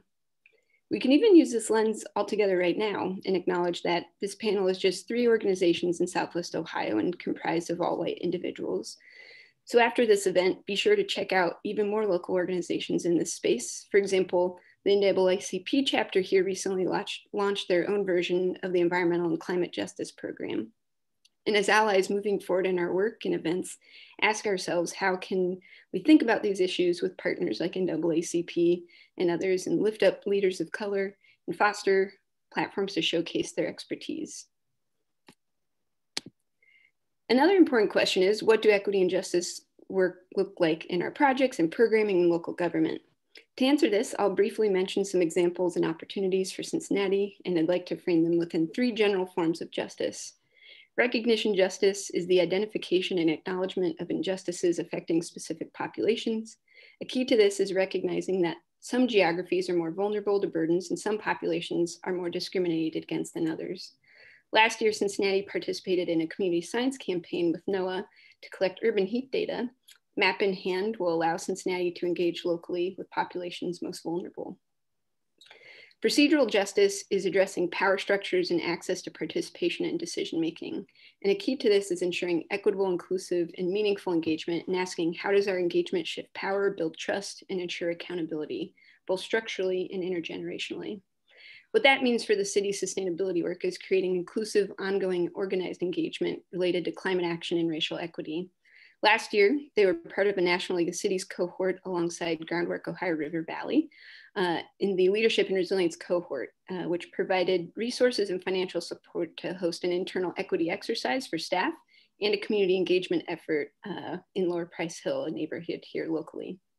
And finally, distributional justice is addressing the distribution of burdens and benefits across different populations. And a key to this is ensuring that policies and programs are micro-targeted to populations and geographies within the greatest exposure and sensitivity to burdens and with the least access to resources. And so one example here is you can see in the bottom right corner, these are communities that have the highest energy burden. And the city has worked to create a program called Warm Up Cincy, which actively delivers financial assistance, efficiency retrofits, and energy education to low-income renters experiencing utility crisis. Finally, I just want to plug a conference where you can learn even more about all of these topics, the Midwest Regional Sustainability Summit happening in early May. And this year we will discuss the unique role each sector plays in the next decade of sustainable action. And that's it. Thank you for joining, and please feel free to reach out with me with any thoughts or questions, particularly if you'd like to connect about engaging local governments. And I look forward to Mary and Dave sharing their work. Thank you so much, Savannah. And Mary, looks like you're there. Go ahead and you can start next. Okay. Well, thank you so much for inviting us. I'm with a nonprofit called Working in Neighborhoods. We've been around since 1978. And we really started in community organizing. And that's what I do. In fact, most of my time as a staff member of Working in Neighborhoods is spent staffing another nonprofit called Communities United for Action. But we really believe that communities are the primary stakeholders. So I know sometimes in our space we talk about we're going to meet with the stakeholders and we're going to meet with the community, but really the community are the primary stakeholders because we live here, right? So Working in Neighborhoods started organizing around gas and electric rates back in 1978 because in Cincinnati in 1978, 7 people froze to death in their homes because they couldn't afford their gas and electric bills. And so my boss, Sister Barbara Bush, started WIN and started working to bring people together around the things that they were concerned about. And that is the trick, right, with community organizing is you don't organize around what you think is good for the community. You organize around what the community thinks is good for the community. And so people were terrified that they were going to freeze to death in their own homes because they could not afford their gas and electric bills. So WIN started bringing people together, meeting with the energy company, and the energy company, of course, said, we can't decrease our gas and electric bills. What would our shareholders think? And so we said, but could you help us learn to use less gas and electricity? And so the energy company at the time developed a education program to teach people how to conserve on their gas and electric use. And also we worked to get weatherization programs started. And so with those tools in hand, people were able to afford their gas and electric bills. At about the same time, working in neighborhoods, was working with some tenants in a public housing complex who really wanted to understand how to own their own homes. The management of the public housing complex was terrible. They were being really taken advantage of. And so, but these ladies said, you know what, we want to learn how to own our own homes because we are tired of being beholden to the landlord. And so, but they encountered some obstacles. They couldn't get a bank loan.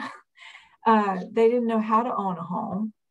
And so, and they had no form of credit, right? In a lot of low-income neighborhoods, people just deal with cash. And so, so they had no credit history that any bank back in 1978, 1980 would give them a loan. So we started working with the banks and getting them to develop new loan programs.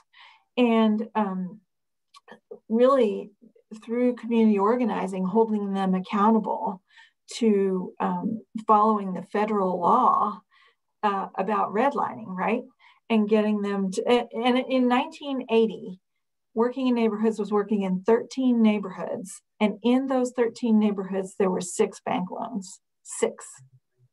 So we started organizing around holding the banks accountable to the Community Reinvestment Act, or the CRA, and getting them to loan in our communities. And today, those same banks that used to redline our neighborhoods have done over $800 million worth of loans in those neighborhoods, because once they started doing it, they saw that it was good business, right?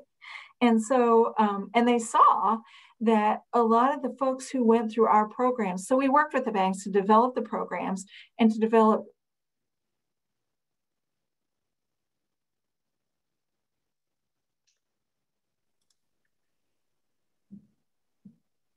I think we just lost Mary. We seem to have a bit of a problem here. Either we'll try and recover or move on for our next guest. If you would like, Danielle. Yeah, I'll see what's going on with Mary. But Dave, do you want to go ahead and step in? Yes, I can do that. I feel bad stepping on Mary's toes. Mary, hopefully you'll join us again here in a moment. Hi, everyone. I'm Dave Schmidt, the Executive Director of Mill Creek Alliance, which is a watershed restoration group here in Cincinnati. I am going to share my screen quickly.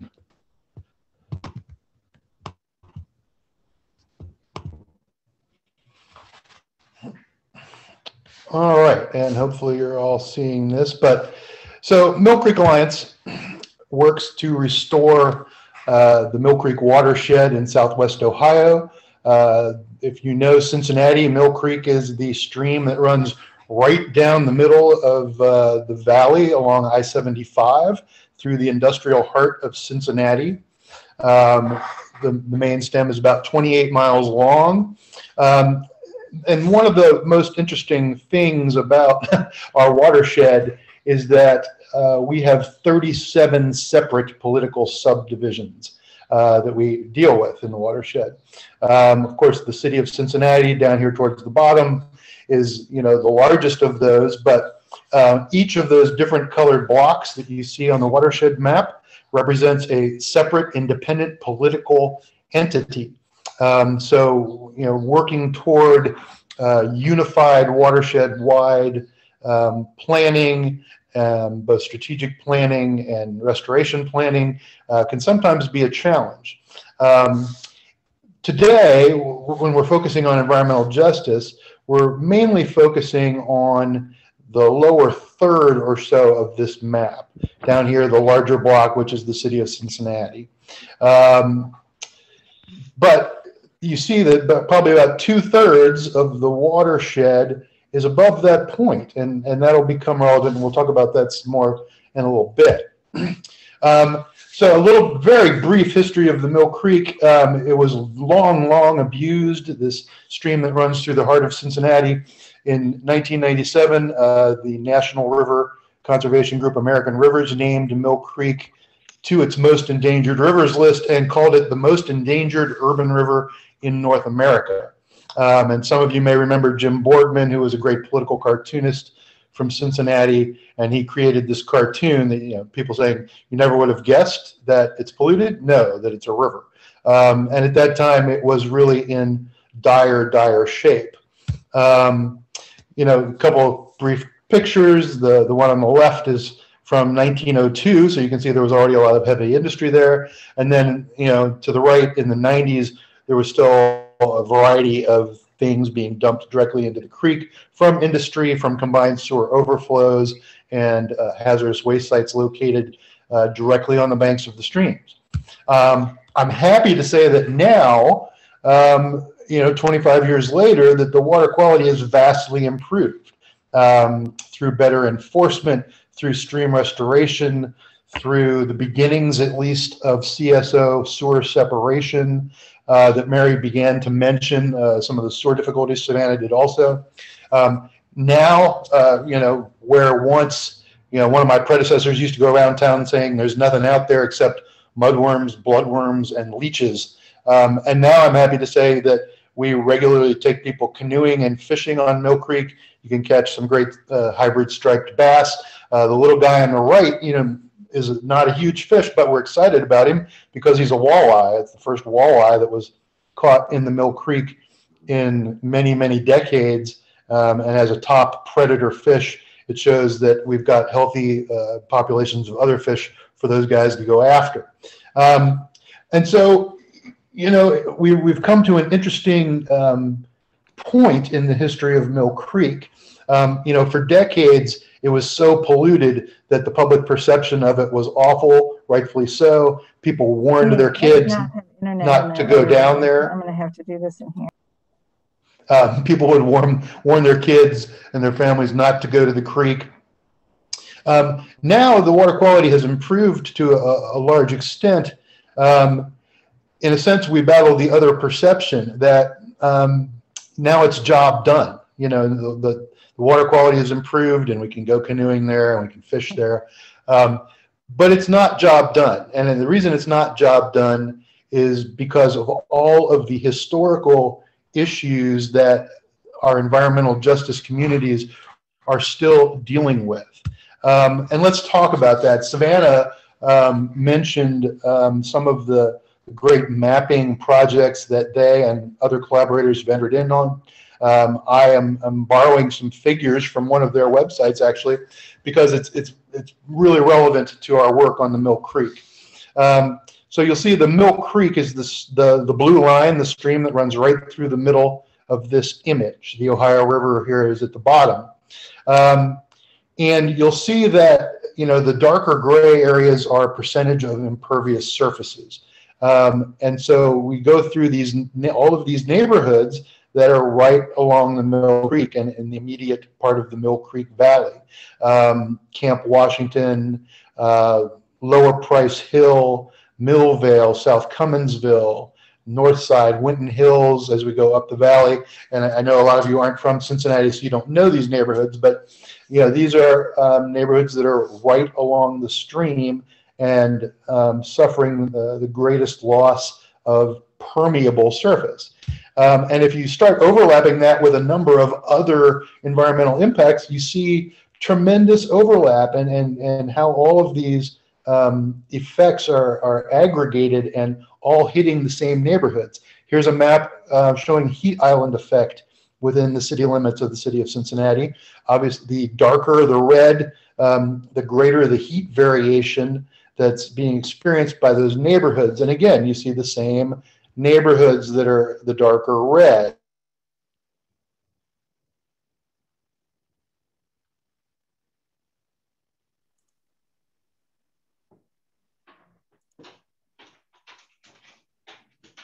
Must be bad internet in Cincinnati today.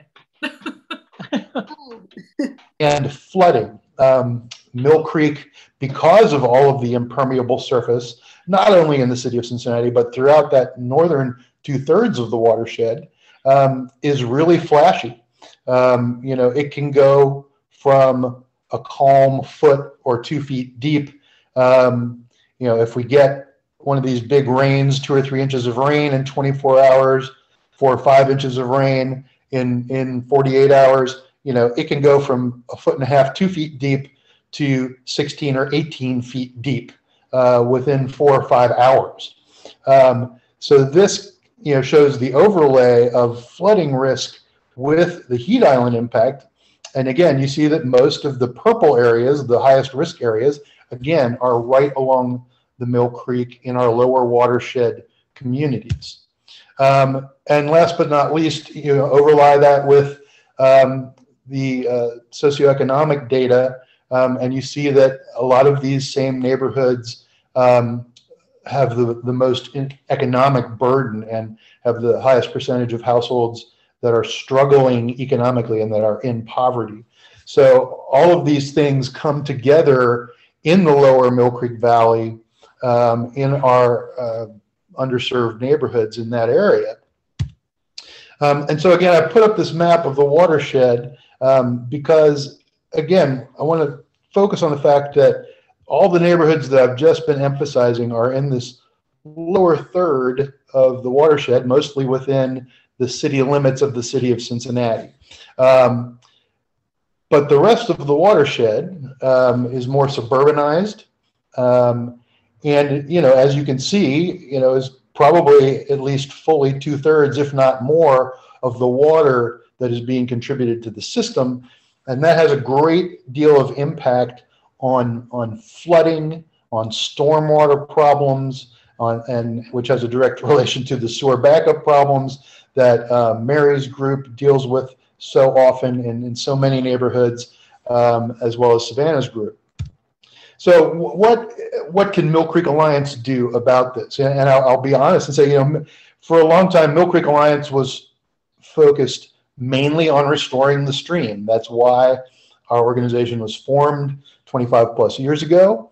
We were crazy enough to think that we could fix this stream, and we're still working on that, but we've come a long way. It's only really in the last 5 years or so that I would say that we have become conscious as an organization that we need to do more, and that fixing the stream is not the only job we have. It's not enough. We were lucky to be the recipients recently of a US EPA environmental justice grant, and that grant largely supports a program that we call the Blue Team. Our Blue Team members are all college-age interns who have a focused interest in water quality and water ecology, and they are often from the neighborhoods that we are working in the lower Mill Creek watershed. And they are embedded within a number of our other programs. We have, for instance, we have a watershed-wide water quality monitoring program, and we have a great network of experts and partners and collaborators, as well as a great, huge core of dedicated citizen scientists who help us with the sampling and the monitoring. And our Blue Team gets embedded with the water quality monitoring program.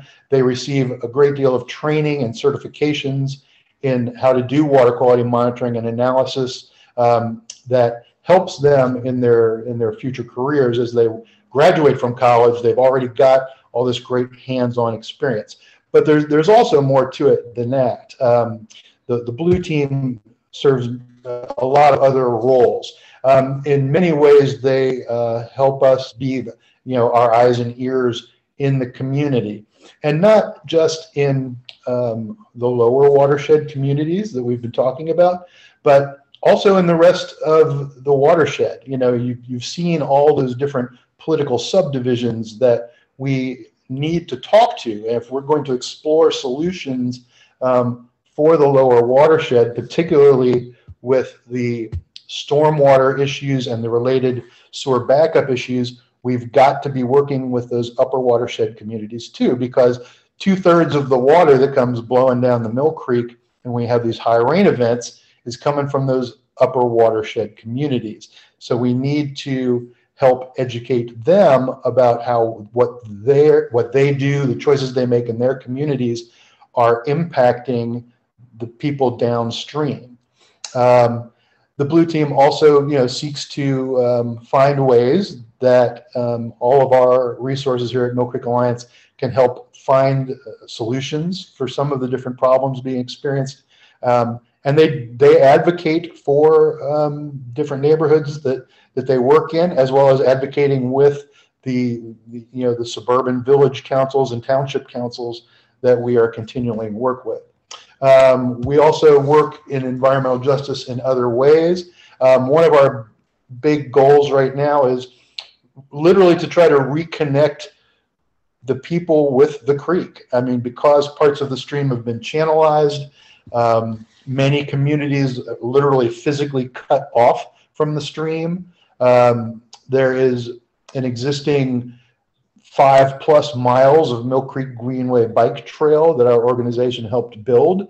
The figure on the screen shows sort of the southern end of it right now here in the South Cumminsville and the Millville areas. We are actively negotiating with the city and with CSX Railroad to allow us to extend it further downstream to this area at the bottom of the figure, the Western Hills Viaduct, where our local sewer district, Metropolitan Sewer District, has recently done a great stream daylighting project and made this area into a great mile-long park with a lot of amenities. So we want to connect this for the community, make it a great amenity.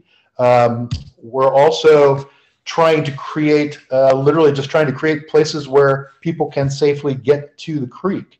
There are not many places in the lower watershed where folks can actually just go and appreciate the stream and have any access to it for fishing or just bird watching or hiking.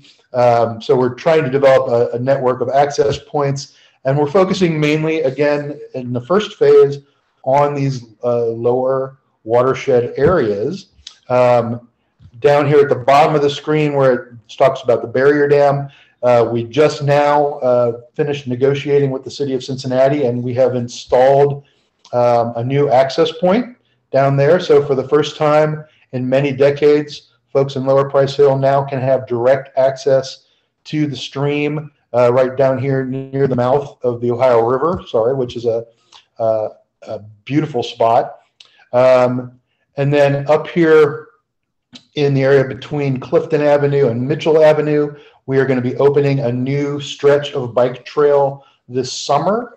We've negotiated with the Mill Creek Valley Conservancy District for that land, and we actually did a massive cleanup along that stretch, getting it ready to open just this past weekend. We and about 40 volunteers from the Winton Hills and Spring Grove Village areas, as well as some of our own staff, picked up over 6,600 pounds of trash and other material through this roughly 2/3 of a mile stretch of the creek bed and the bike trail to be.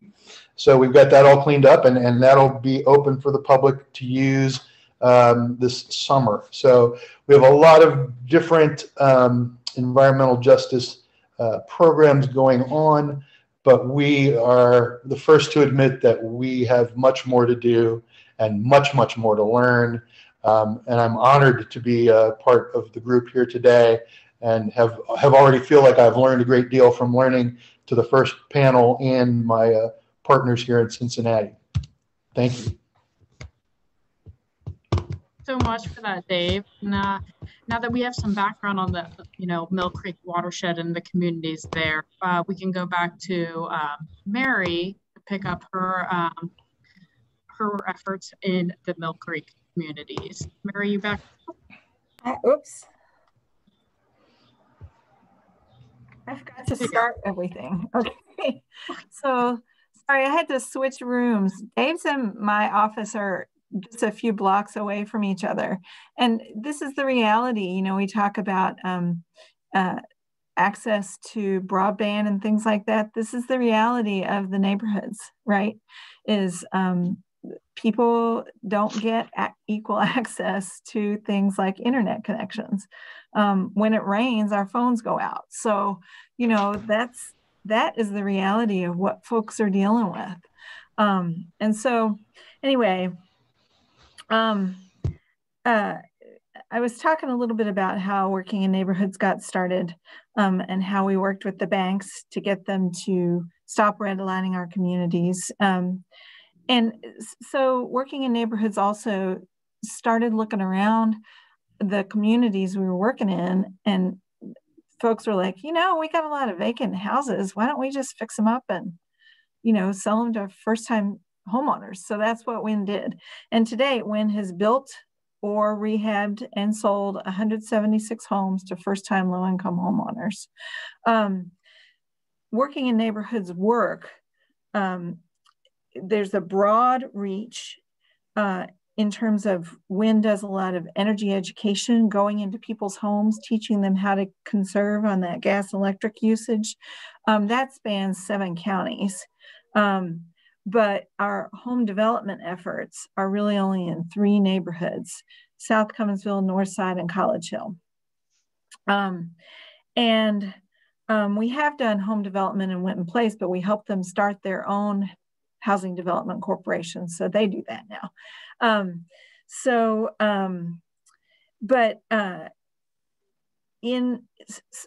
Our focus goes from the broad with the energy program down to the very narrow in South Cumminsville, which is a tiny neighborhood. Dave talked about it a little bit earlier.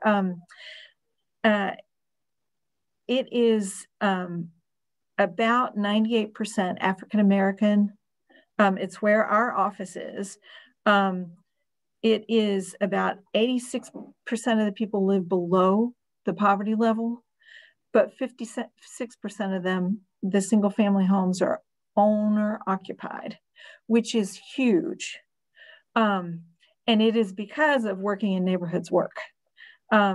So there's a more wealthy neighborhood in Cincinnati called Hyde Park, and 56% is higher than Hyde Park's homeownership rate. So we are very proud of that. But working in neighborhoods has done that because we're able to work with people, to teach them, to do financial literacy with them and help them gain the tools they need. And because we've worked with the banks to get them to amend their policies so that people can access loans. So in addition to all that stuff though, people sink every penny they own into their homes. That is how people, particularly minority people and low-income people, save for the future. That is the number one way, is investing in their homes. And their homes are being taken away from them by environmental issues. And when I say being taken away, I mean people who experience sewer overflows in their homes and they can't live there anymore through no fault of their own.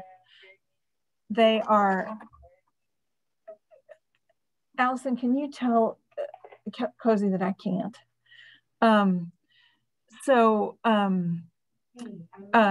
They are being exposed to all kinds of pollution. Most of our neighborhoods are right next to landfills and highways. And most, I grew up in rural Kentucky and I didn't know anybody who had asthma. When I moved to Cincinnati and started working in some of our low-income neighborhoods, I didn't know anybody who didn't have asthma. So that just tells you what we're doing to our communities and to our children and our senior citizens. I think Jonathan said this earlier, low-income people spend more of their paycheck on gas and electric than other people, middle-income people. And it's not just a matter of we'd like to be cool in the summer. It's a matter of we cannot breathe in our homes without air conditioning. So, like I said, Communities United for Action also staffs, Working Neighborhoods also staffs Communities United for Action. And CUFA is made up entirely of the folks who are experiencing the issues. So the issues that CUFA is working on right now are housing and reinvestment, affordable gas, electricity, and sewers. And so Working in Neighborhoods and Communities United for Action are working together on a project called Partners for Better Watershed Management. And we have some small goals and some giant goals for that. The small goal is in the Beekman Corridor, which is the neighborhoods of South Cumminsville, Millvale, North Fairmount, South Fairmount, College Hill, and North Side. Well, those aren't Beekman neighborhoods, but in those 5 neighborhoods, we are focusing on doing some remediation of stormwater runoff. Cincinnati has a huge problem, as does Cleveland, with sewer overflows. And this is how Communities United for Action got into it. Our members said, I have raw sewage in my basement every time it rains. We have one member who lived in a home, rented a home, that overflowed 3 times. He and his family, and he keeps his grandchildren live with him, all developed chronic respiratory problems. And so he wound up moving, and he will tell you, I am a climate refugee. That's what he says all the time. And it's true, because we keep experiencing these rains, and people's homes fill up with the sewage through no fault of their own. Now, the Metropolitan Sewer District is under a consent decree, a federal consent decree to fix the sewers. But they are taking a long time to do it. They also have a program that is supposed to assist people who experience sewer overflows. And now this is anecdotal, but we look and we see folks in our neighborhoods get denied. Folks in other neighborhoods don't. And so we are working to address the issue of the sewer overflows. We also have experienced a 234% increase in our sewer rates since the year 2000. And what that means is that in Hamilton County, 8,000 people a year get cut off of their water, because our sewer bills and our water bills are on the same bill. And so 8,000 people a year lose access to water because they can't afford their sewer bill. And our sewer bills make up about 75% of our water bill. So that should tell you. And the reason our sewer rates are so high is because they are fixing this problem with the sewer overflows. However, they're doing it in a very expensive way. We are encouraging them to use green infrastructure to solve the problem. We know it'll be more cost effective. We know it'll employ people in our communities. And so with this partnership for better watershed management, I should just explain, Cincinnati sewers are together, right? They're combined. So the sanitary sewer and the storm sewer are all run through the same pipe. And so what that means is when Dave showed you all that stormwater runoff that comes from even outside of Hamilton County, it comes north of our neighborhoods, right? But it all runs through our neighborhoods. And so it impacts the pipes, and the pipes do not have the capacity to deal with the stormwater and the sanitary sewer. And so we get basements full of sewage. So we are really pushing for better solutions to that. And one solution we really believe is better management of the stormwater runoff. So of course, we have to prove, you know, that we know what we're talking about. And we are not engineers, but we know what people will do, because the Metropolitan Sewer District likes to say, oh, people will never put rain barrels on their houses. People will never do green infrastructure. So that's what this project is about. It's about proving that people will do green infrastructure fixes. And we've taken a very small area, and we're working with Green Umbrella and different partners to do some, like build some rain gardens or install some bioswales in people's yards. We have problems in this target area of the hillside really slipping, and it's pushing people's houses down the hillside. And so we know that if we can also do some of these remediations regarding the stormwater, it will keep people's houses intact as well. And again, these are people who don't have a lot of money, who have sunk every nickel they have into their homes, so they cannot afford to lose that. So we are working to do on 25 different homes these green infrastructure remediations. And then we are also doing, with the eye to really managing the stormwater runoff throughout the watershed. And we want to do both, and because we know we can't just do one or the other. It really has to do both. And it has to do with some policy changes. We have to really, you know, we have a stormwater utility that we all pay for, but it doesn't actually manage the stormwater. And so that is our ultimate goal, is to try to promote green infrastructure fixes to this stormwater runoff, and to promote some policy changes that decrease the stormwater runoff. So I think I'm going to stop there. Perfect. Thank you so much, Mary. And it looks like we do have one question in the chat, and it just disappeared, but it was directed to Dave. How much money has been spent so far on Mill Creek Restoration? Yeah, and the reason it disappeared is I just typed an answer to it. Okay. But purely in terms of just actual in-stream restoration work, Mill Creek Alliance has implemented over $30 million worth of stream restoration work. That doesn't include all of our water quality monitoring and other programs, but just in-stream engineering type projects to restore the stream and reconnect floodplains and wetlands and try to slow the water down so it doesn't come down cause quite as many sewer backup problems. Yeah. Okay, great. And I know we're just out of time, but I did just want to, get one more question in for my panelists and ask, we've heard a lot of, different issues today, and we have a lot of participants on the line who maybe this is new to them. So just for an audience member, looking to get involved in our community's environmental justice efforts, what do you recommend?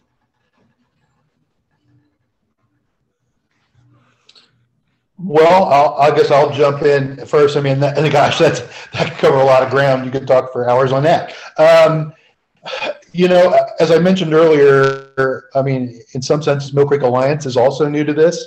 So my recommendation is be present. Try to be a good neighbor, an active member of your communities. Be willing to listen and learn and understand that your preconceptions may not be accurate. You may have great ideas for what you think would be a great project for this community, may not match up with their priorities. So be willing to listen, be willing to learn. Something I'm still learning to do is be willing to be uncomfortable, because you're going to hear some stuff that is going to make you uncomfortable. I'm also a board member of American Rivers, a national stream group, and we've done a lot of training on this. And faced up to some of the racist past of the overall environmental movement. And heroes of mine who I've had to look at in a different light. You have to be willing to accept that if you're going to learn and move forward. So that would be my primary advice. Yeah, and I'll sort of jump off that Dave shared, that staying engaged and attending events are like this are super great. And it's not a one and done situation. We have to sort of maintain continuous learning and engagement, spend time unpacking, the characteristics of the culture, like we were talking about, learning about the history, like Dave just shared, connecting with community-based organizations, much like Mary's, who are sort of community organizing driven, advocacy groups and residents in your region, learning from trusted local groups who work with frontline communities, not necessarily just environmental organizations. And, particularly in the local government space, there are a lot of reasons why communities don't trust local government. And so taking a step back and recognizing that you won't always be the best messenger, and you need to collaborate to really move these issues forward. Also connecting with your local government staff who are involved with planning processes, who are delivering programs to communities to highlight some of the priorities that we've talked about today, because it really takes intentional commitment to the different forms of justice that we chatted about, attention to decision-making processes, attention to the actual distribution of programs. And then finally, since, we're a group of a lot of attorneys, I'm not an attorney, but I think a lot of attorneys on the line, making sure, judges in the spaces that you're in, not that you're always litigating, but the different legal spaces that you're in are informed, for environmental and climate justice issues, especially, it often seems up to plaintiffs in the United States to go in and educate judges. So, bringing in real experts and value all forms of knowledge in your work. And so this includes resident knowledge.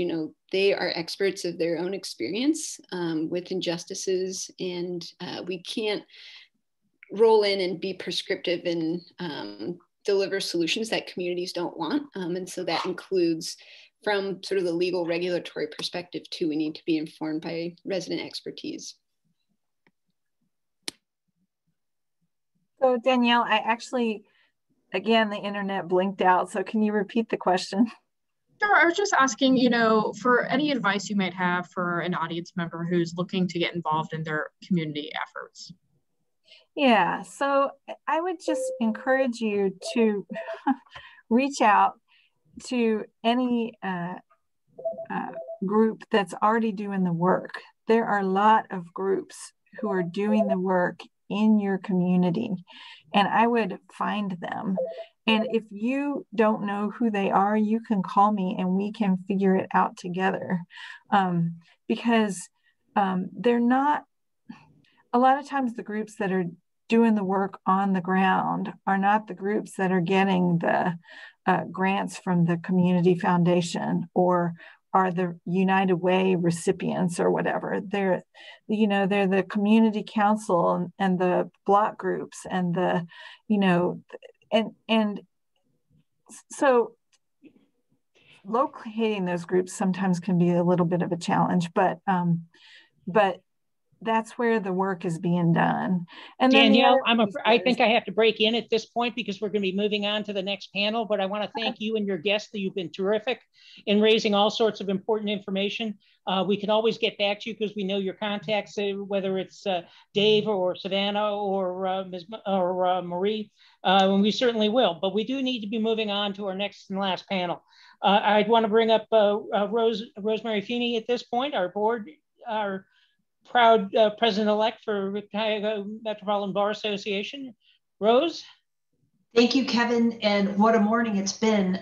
So interesting to hear from all sections in Ohio and all the activities that are going on. And I couldn't advocate more. What could we do? I always am a proponent of good government. And so I'm going to encourage everyone out there, go to work for the government, get elected, get an administrative role, and make government work well. We can make a lot of change on policy on these issues in those roles. And what better segue to introduce our next speaker. And so we were talking a lot about Ohio. We're going to take it to Washington, D.C., and we couldn't be more pleased to welcome Marian Engelman Lotto. Her career has been devoted to civil rights and environmental justice. She recently joined the Environmental Protection Agency's Office of General Counsel as Deputy General Counsel of Environmental Initiatives, where she focuses particularly on implementing the administration's commitment to equity, environmental justice, and civil rights enforcement, and carrying out the agency's mission to protect public health and the environment. She previously directed an environmental justice clinic at Vermont Law School, which trains students in community lawyering and civil rights enforcement in environmental justice context, and served as lecturer at both Yale University School of Public Health and the Yale School of the Environment, where she supervised interdisciplinary teams of law, environmental, and public health students working on climate justice issues. She has served as senior staff attorney at Earth Justice, where she focused on civil rights enforcement, as well as related issues in areas of toxics, waste, and agriculture, and the effects of contamination on environmentally overburdened populations. Her experience includes 10 years as general counsel at New York Lawyers for Public Interest, a nonprofit civil rights law firm where she directed a legal and advocacy program addressing racial and ethnic disparities in access to healthcare, environmental justice, and disability rights. And she began her legal career as staff attorney at the NAACP Legal Defense and Education Fund, Inc., where she represented clients attempting to break barriers of access to healthcare and quality education. She recently served as co-chair of the Equity Environmental Justice Working Group of Connecticut's Governor's Council on Climate Change, and as a board member of We Act for Environmental Justice and the Center for Public Representation, a leading disability rights organization.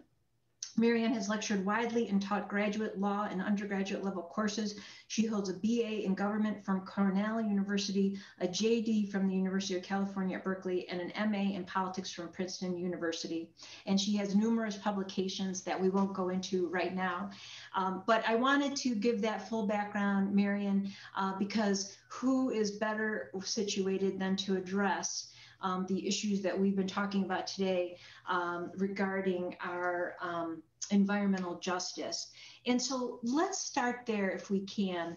Why don't tell us your thoughts in general, so we look at the forest before we get into some of the trees, of the concept of environmental justice and in the context of civil rights, which your career has embodied. Thanks so much. I have to say I'm really excited to be here, and what a great way to start to eavesdrop a little bit on the last panel and hear people talk about doing the work. And I encourage everyone to get involved. That was very exciting. And thank you to the president-elect and to all the bar associations that have pulled together this morning. First of all, I'm not the best person to convey this message. The best people really are people in communities. And I've had the great honor of working with people in communities across the country for the last few decades and have learned a lot. And fortunately, also, they've left a paper trail. So I commend to all of you, if you haven't already read it, the environmental justice principles that were formulated by hundreds of communities that came together in the early 90s in the first People of Color National Environmental Summit. And the principles of environmental justice that are laid out there largely fall along three lines. One are substantive rights, the recognition of the sacredness of Mother Earth, the recognition of the right to clean air and clean water for all people. But there's also a historic specificity to the environmental justice movement. It is not blandly said we have a right that all people should share equally. That is true, but there's also been a pattern of denial of the distribution of benefits and burdens on the basis of class and on the basis of race. We think about what the World Health Organization or the CDC calls the social determinants of health. What are those factors that are more likely to create a healthful life? They include race because of discrimination. They include language because of language access. We come to this moment with a lot of history, a history of discrimination and segregation. And that those patterns of segregation, of residential segregation in particular, have had their footprint on land use. And it's not surprising that BIPOC people, that Black, Indigenous, and people of color are more likely to be exposed to health hazards. So the second component of environmental justice, the first is sort of the substantive right to access to clean air, access to clean water, clean soil that your children can play in, where you don't have to be as worried about lead and other contaminants, heavy metals in your soil. The second component is distributive justice, that the environmental goods, access to parks, access to clean air, and environmental benefits are fairly distributed, not distributed on the basis of race and income and class as they are now, and also disability. And then the third component is a procedural justice component, that people have a right to have a say in issues that affect their own lives. And so there are a number of principles of environmental justice that call for respect, self-determination, and the right to meaningfully participate, to meaningfully direct decisions from the beginning stage, from planning through implementation, through enforcement, through evaluation, so that people who are going to be affected by the placement of a location, by enforcement decisions, have a say in those decisions, and that say is meaningful. So there are all of these elements in this concept of environmental justice.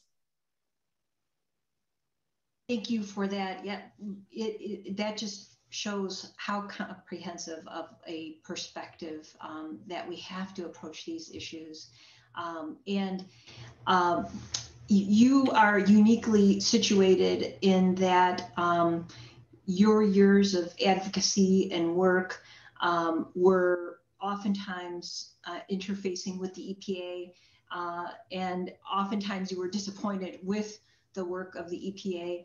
And now you have the opportunity to join that agency and lead it. Talk to us a little bit about your hopes, your aspirations, now being a part of that so important entity, and what you are looking forward to. I think you're on mute. You're absolutely right. I'm going to try to give an answer in two parts. One, really why I'm excited to be at the EPA right now, which was a big jump for me. I have spent something like 30 years in the advocacy community, working with communities on civil rights and environmental justice. And so there had to be something really exciting going on in the federal government for me to make that jump. And then I'd like to drill into the civil rights question, which I know you asked me and I sort of skipped over initially. So I think it really is an exciting time to be part of the federal government. The president in the first week of January issued two executive orders. One was tackling climate crisis at home and abroad, but from the very beginning, the notion of what we do about the climate crisis was integrated with issues of environmental justice. And I think that's really important. So in that executive order, and as part of that effort, the president committed to securing environmental justice and spurring economic activity. And already there are steps that have been taken to try to move that forward. The White House has become a center for where environmental justice and equity are focused on. And I think that's a really important commitment. So they have created the White House Environmental Justice Council. They've created, which is bringing together experts on environmental justice from communities across the country to weigh in and to inform decision-making. They've created the White House Interagency Council, which involves the many agencies of the federal government to advise the president and to move this agenda forward. And they're making good on the president's commitment to what is called Justice 40, that within 120 days, there are going to be recommendations on how federal investments will be made toward a goal of committing 40% to disadvantaged communities. That was all within one executive order. And it really reflects this integration of climate and environmental justice. Now, let me just say one thing about that, that oftentimes we think about them separately. And I commend the Equitable and Just Climate Justice Platform, which was an effort by EJ groups, environmental justice groups, and environmental groups to come together and really talk about how we integrate what we're doing on climate with issues of equity. We can either use this as an opportunity to address inequity, or we can exacerbate inequality. And the important piece here is to make sure we're addressing inequality while we're making the kinds of mitigation and adaptation changes we need to make. The president also issued Executive Order 13985, which is to address racial equity. And in that executive order, he mandated that every agency of the federal government take a look at itself and do an audit of how we're doing. What are the barriers to ensuring equal opportunity in each of our agencies? And the definition of equity there includes equity on the basis of race, color, and national origin, as well as income or class, but it also includes rurality, which is really critical. Often rural communities are overlooked, as well as disability and LGBTQ status. So there's a lot going on there, and that requires a full equity assessment of federal agencies with reporting and accountability. And it requires consultation with communities, again, sort of consistent with these principles of environmental justice. In all of that, there's also a civil rights piece. And my background includes both environmental justice and trying to ensure that we have civil rights enforcement in the environmental justice space. So as many of you know, there are a number of civil rights laws that apply to the environmental justice space. There are applications of the Fair Housing Act, for example. One of the key laws is Title VI of the Civil Rights Act of 1964, which applies to any recipient of federal funds, whether public or private. So you receive $1 from the federal government and you're held accountable that your program or activity does not discriminate. We don't want to be subsidizing discrimination. And so there are many recipients of EPA funding, Department of Energy funding, agricultural funding that really aren't aware that there is this law that applies to them. And there have been many reports over time trying to shake up the federal government and say, you really need to be enforcing the law. And civil rights enforcement and that commitment has been not only adopted and repledged by the president, it was part of his platform as a candidate, but also by Administrator Regan. So I'm really excited to be part of the effort to strengthen our civil rights program. Marion, thank you. Do you, and because a lot of the members on this, in this program this morning and who are listening in are attorneys, on a personal note, was it a big jump for you to go from outside the government to inside? Or was it something that you always hope you'd be able to do to impact public policy more significantly? I'm just so interested in some of your thoughts along those lines. Well, it was hard because I loved what I was doing. I loved, and I had clients for a decade. Systemic issues are not, as someone just said, sort of one-offs. I've worked with communities across the country for many, many years, and they call people who bop into communities helicopter researchers and helicopter lawyers, and I never wanted to be that. I really wanted to listen, to understand. I felt it was an honor to work with communities. So it was painful to sort of relinquish my work, but for all the reasons I just mentioned, I was really excited to find this other avenue to try to achieve the equity that we were searching for. So I'm hoping we're rowing in the same direction. And with the president's commitment and the administrator's commitment, I felt like this was the right time to make this choice.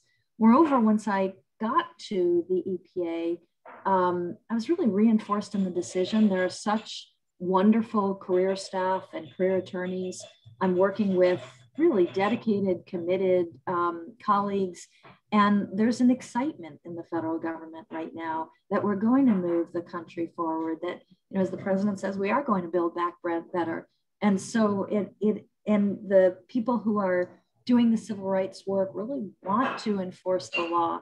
So, so there's an excitement there, and you know, it's hard to make change, but sometimes it's the right thing to do.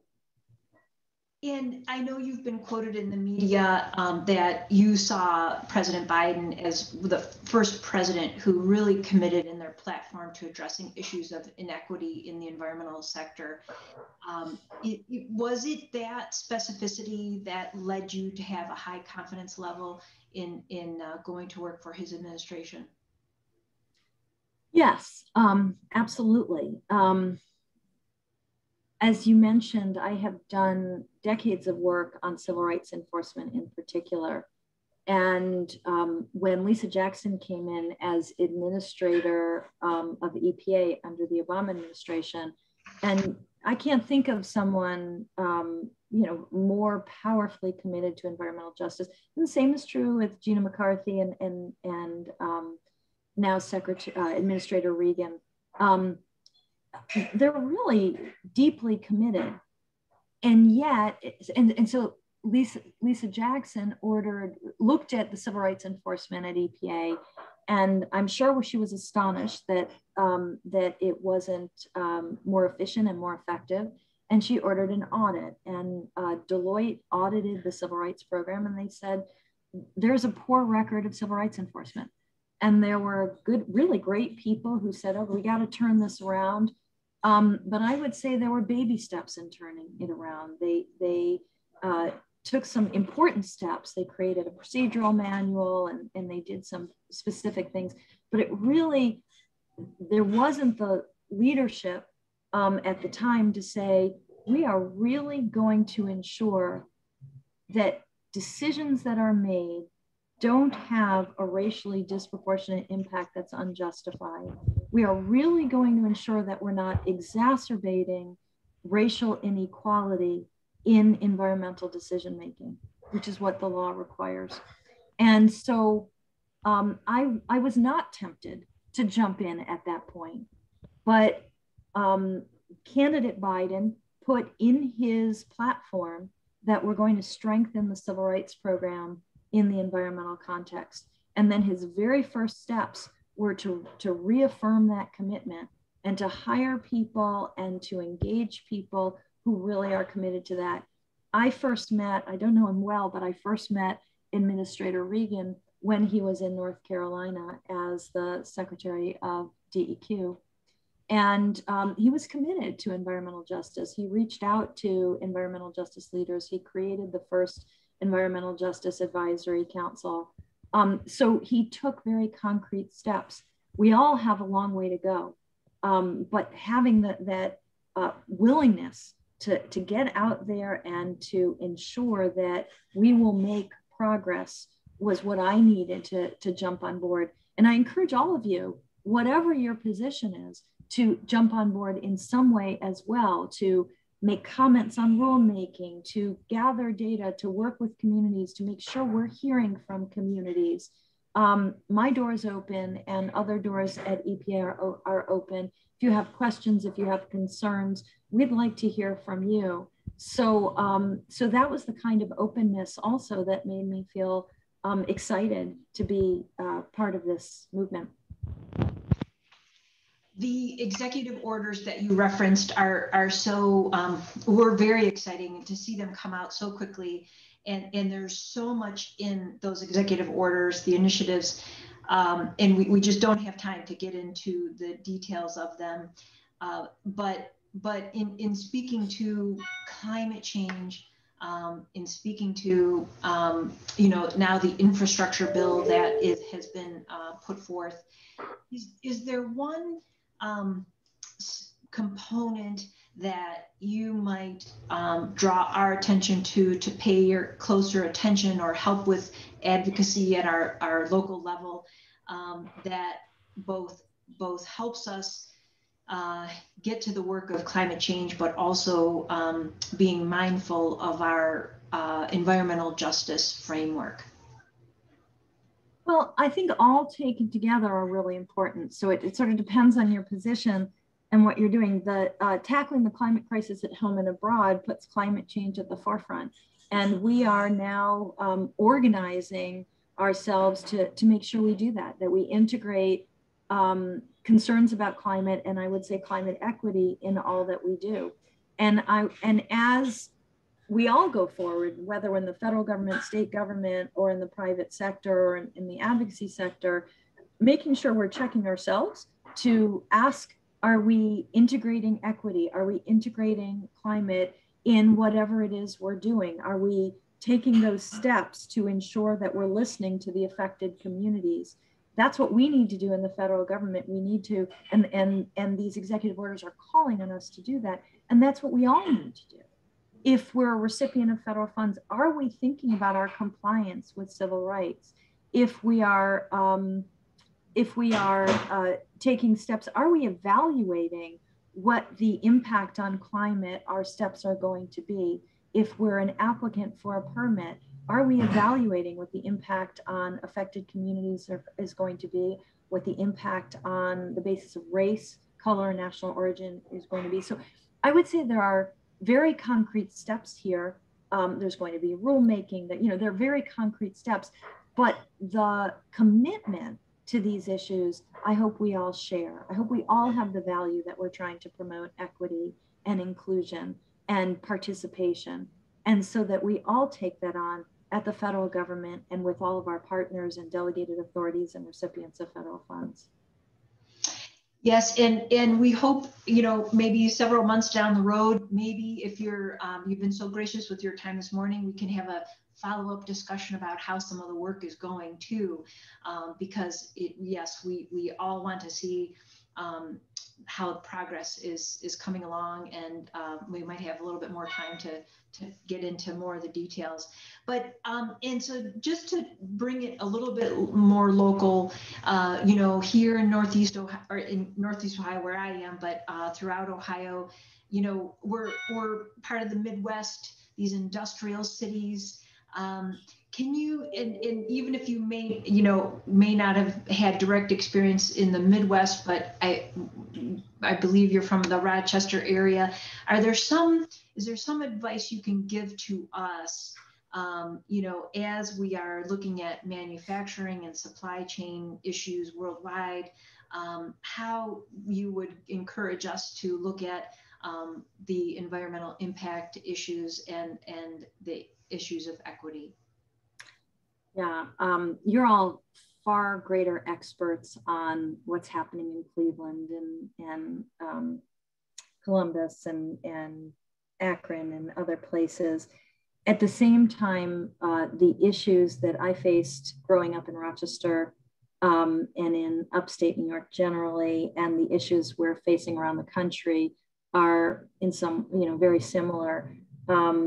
Issues of the quality of water in the Great Lakes and quality of drinking water, concerns about PFAS in drinking water, I know are everywhere, recreational water as well, hunting, fishing, the use of water, concerns about legacy sites, toxics in soils, water issues of air pollution from incinerators, and also impacts on soil and water from legacy sites, chemical manufacturing, issues of air pollution, and the relationship that is true across the country in every region and likely in every state, that there are relationships. I know there have been studies in Ohio about the relationship between toxic releases and race.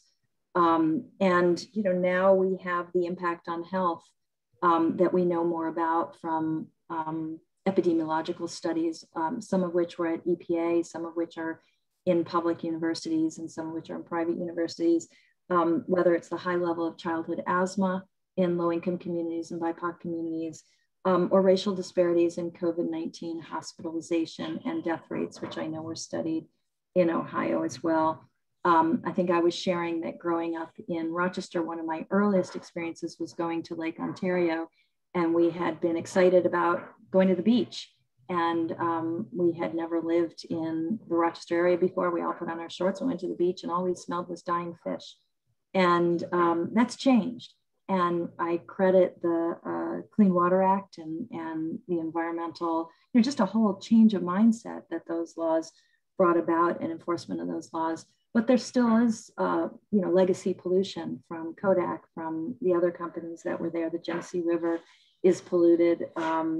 And that's coincident with racial segregation as well. So there are all of those issues. And again, we need to be clear-eyed about the issues of equality. We have to be clear-eyed about the future and how climate change may affect those issues of inequality and may affect contamination and algal blooms and all the issues we're dealing with, and be open and work together, enforce our laws, enforce our environmental laws. There's great work going on around the country that is mapping these layers of risk. So, many of you, I hope, have used EJ Screen, which was put out by the Office of Environmental Justice at EPA, which allows you to look at a particular place and layer what are the sources of pollution, where are the populations, what are the health standards. And many states have created these mapping tools like CalEnviroScreen that even get more granular, that add state data.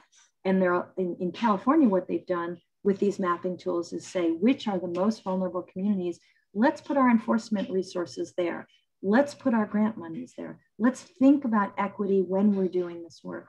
So there's a lot of exciting work going on around the country. And we start with a clear-eyed view of what are our challenges.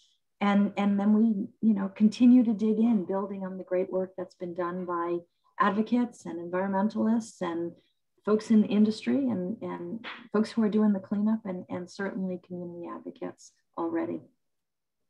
Excellent. And I'm seeing a couple questions come in from our audience. There are likely a lot of Ohio-based attorneys that represent heavy industry in environmental matters, permitting, enforcement, remediation. Can Ms. Lotto speak to what we should expect from the EPA going forward and how we can better represent our clients in this area? And whether there are any folks at EPA that we can reach out to for assistance in making sure that environmental justice issues are properly addressed? Absolutely. Thanks for the question. So there is a review has been made public of some of the regulations from the last 4 years in all kinds of contexts, whether it's water or TSCA, the Toxic Substances Control Act, or RCRA. And so keeping an eye out for those reviews, for any rulemaking and weighing in. We absolutely want to hear from you. We absolutely want to know how any proposed rule will affect your business and also issues of equity and the future of communities. So that's really important to us. There's a lot of work that goes on at the regional level. I'm still getting up to speed. I've been there since February. There are differences region from region, but there are environmental justice coordinators in regional offices that I hope many of you know and work with. There are great resources and there's a lot going on in the regions, and you can always ask for meetings, both from headquarters, now that we're all on Zoom, it's much easier, or from the regions. So it's great to hear from you, and absolutely. What I would say across the board is we are keenly aware of issues of equity and environmental justice and keenly aware of the emerging climate crisis. And so anticipating that those are real issues and taking them seriously, as I know you do, and integrating them into your thinking, and that will be helpful for all of us. I see the question about identifying the EPA Region 5 contact, and I will get that for you. I don't have it off the top of my head. I apologize. Thank you so much, Marion. And our time is sadly up. In the comments, there is one urgent request to asked the Biden administration to look at adopting the principles of energy democracy, the Energy Democracy Project. And there's a website there. But thank you so much for your time and information and advice. And I will turn it over back to Kevin. Thanks, Rose. Thanks. I knew this would be a vibrant panel with the EPA and you and your experience over at Metropolitan as their chief counsel. So thank you very much for that. Regrettably, we are going to come to a close. So I want to thank all of our panelists. Ms. Engelman-Lotto, thank you very much for coming and advising us about impact on your new job over there. And welcome to EPA, and thank you for your guidance over the decades, and we look forward to more of that in the future. Unfortunately, we are going to have to close, so thank you all panelists, thank you Rose, thank you attendees, and you all have a good afternoon. Thanks, Kevin, for running the program today. Your CLE evaluation form will be coming to you via email. Please make sure you fill it out, but thank you all. Thank you for being here. Have a wonderful afternoon. Enjoy the sunshine. Take care.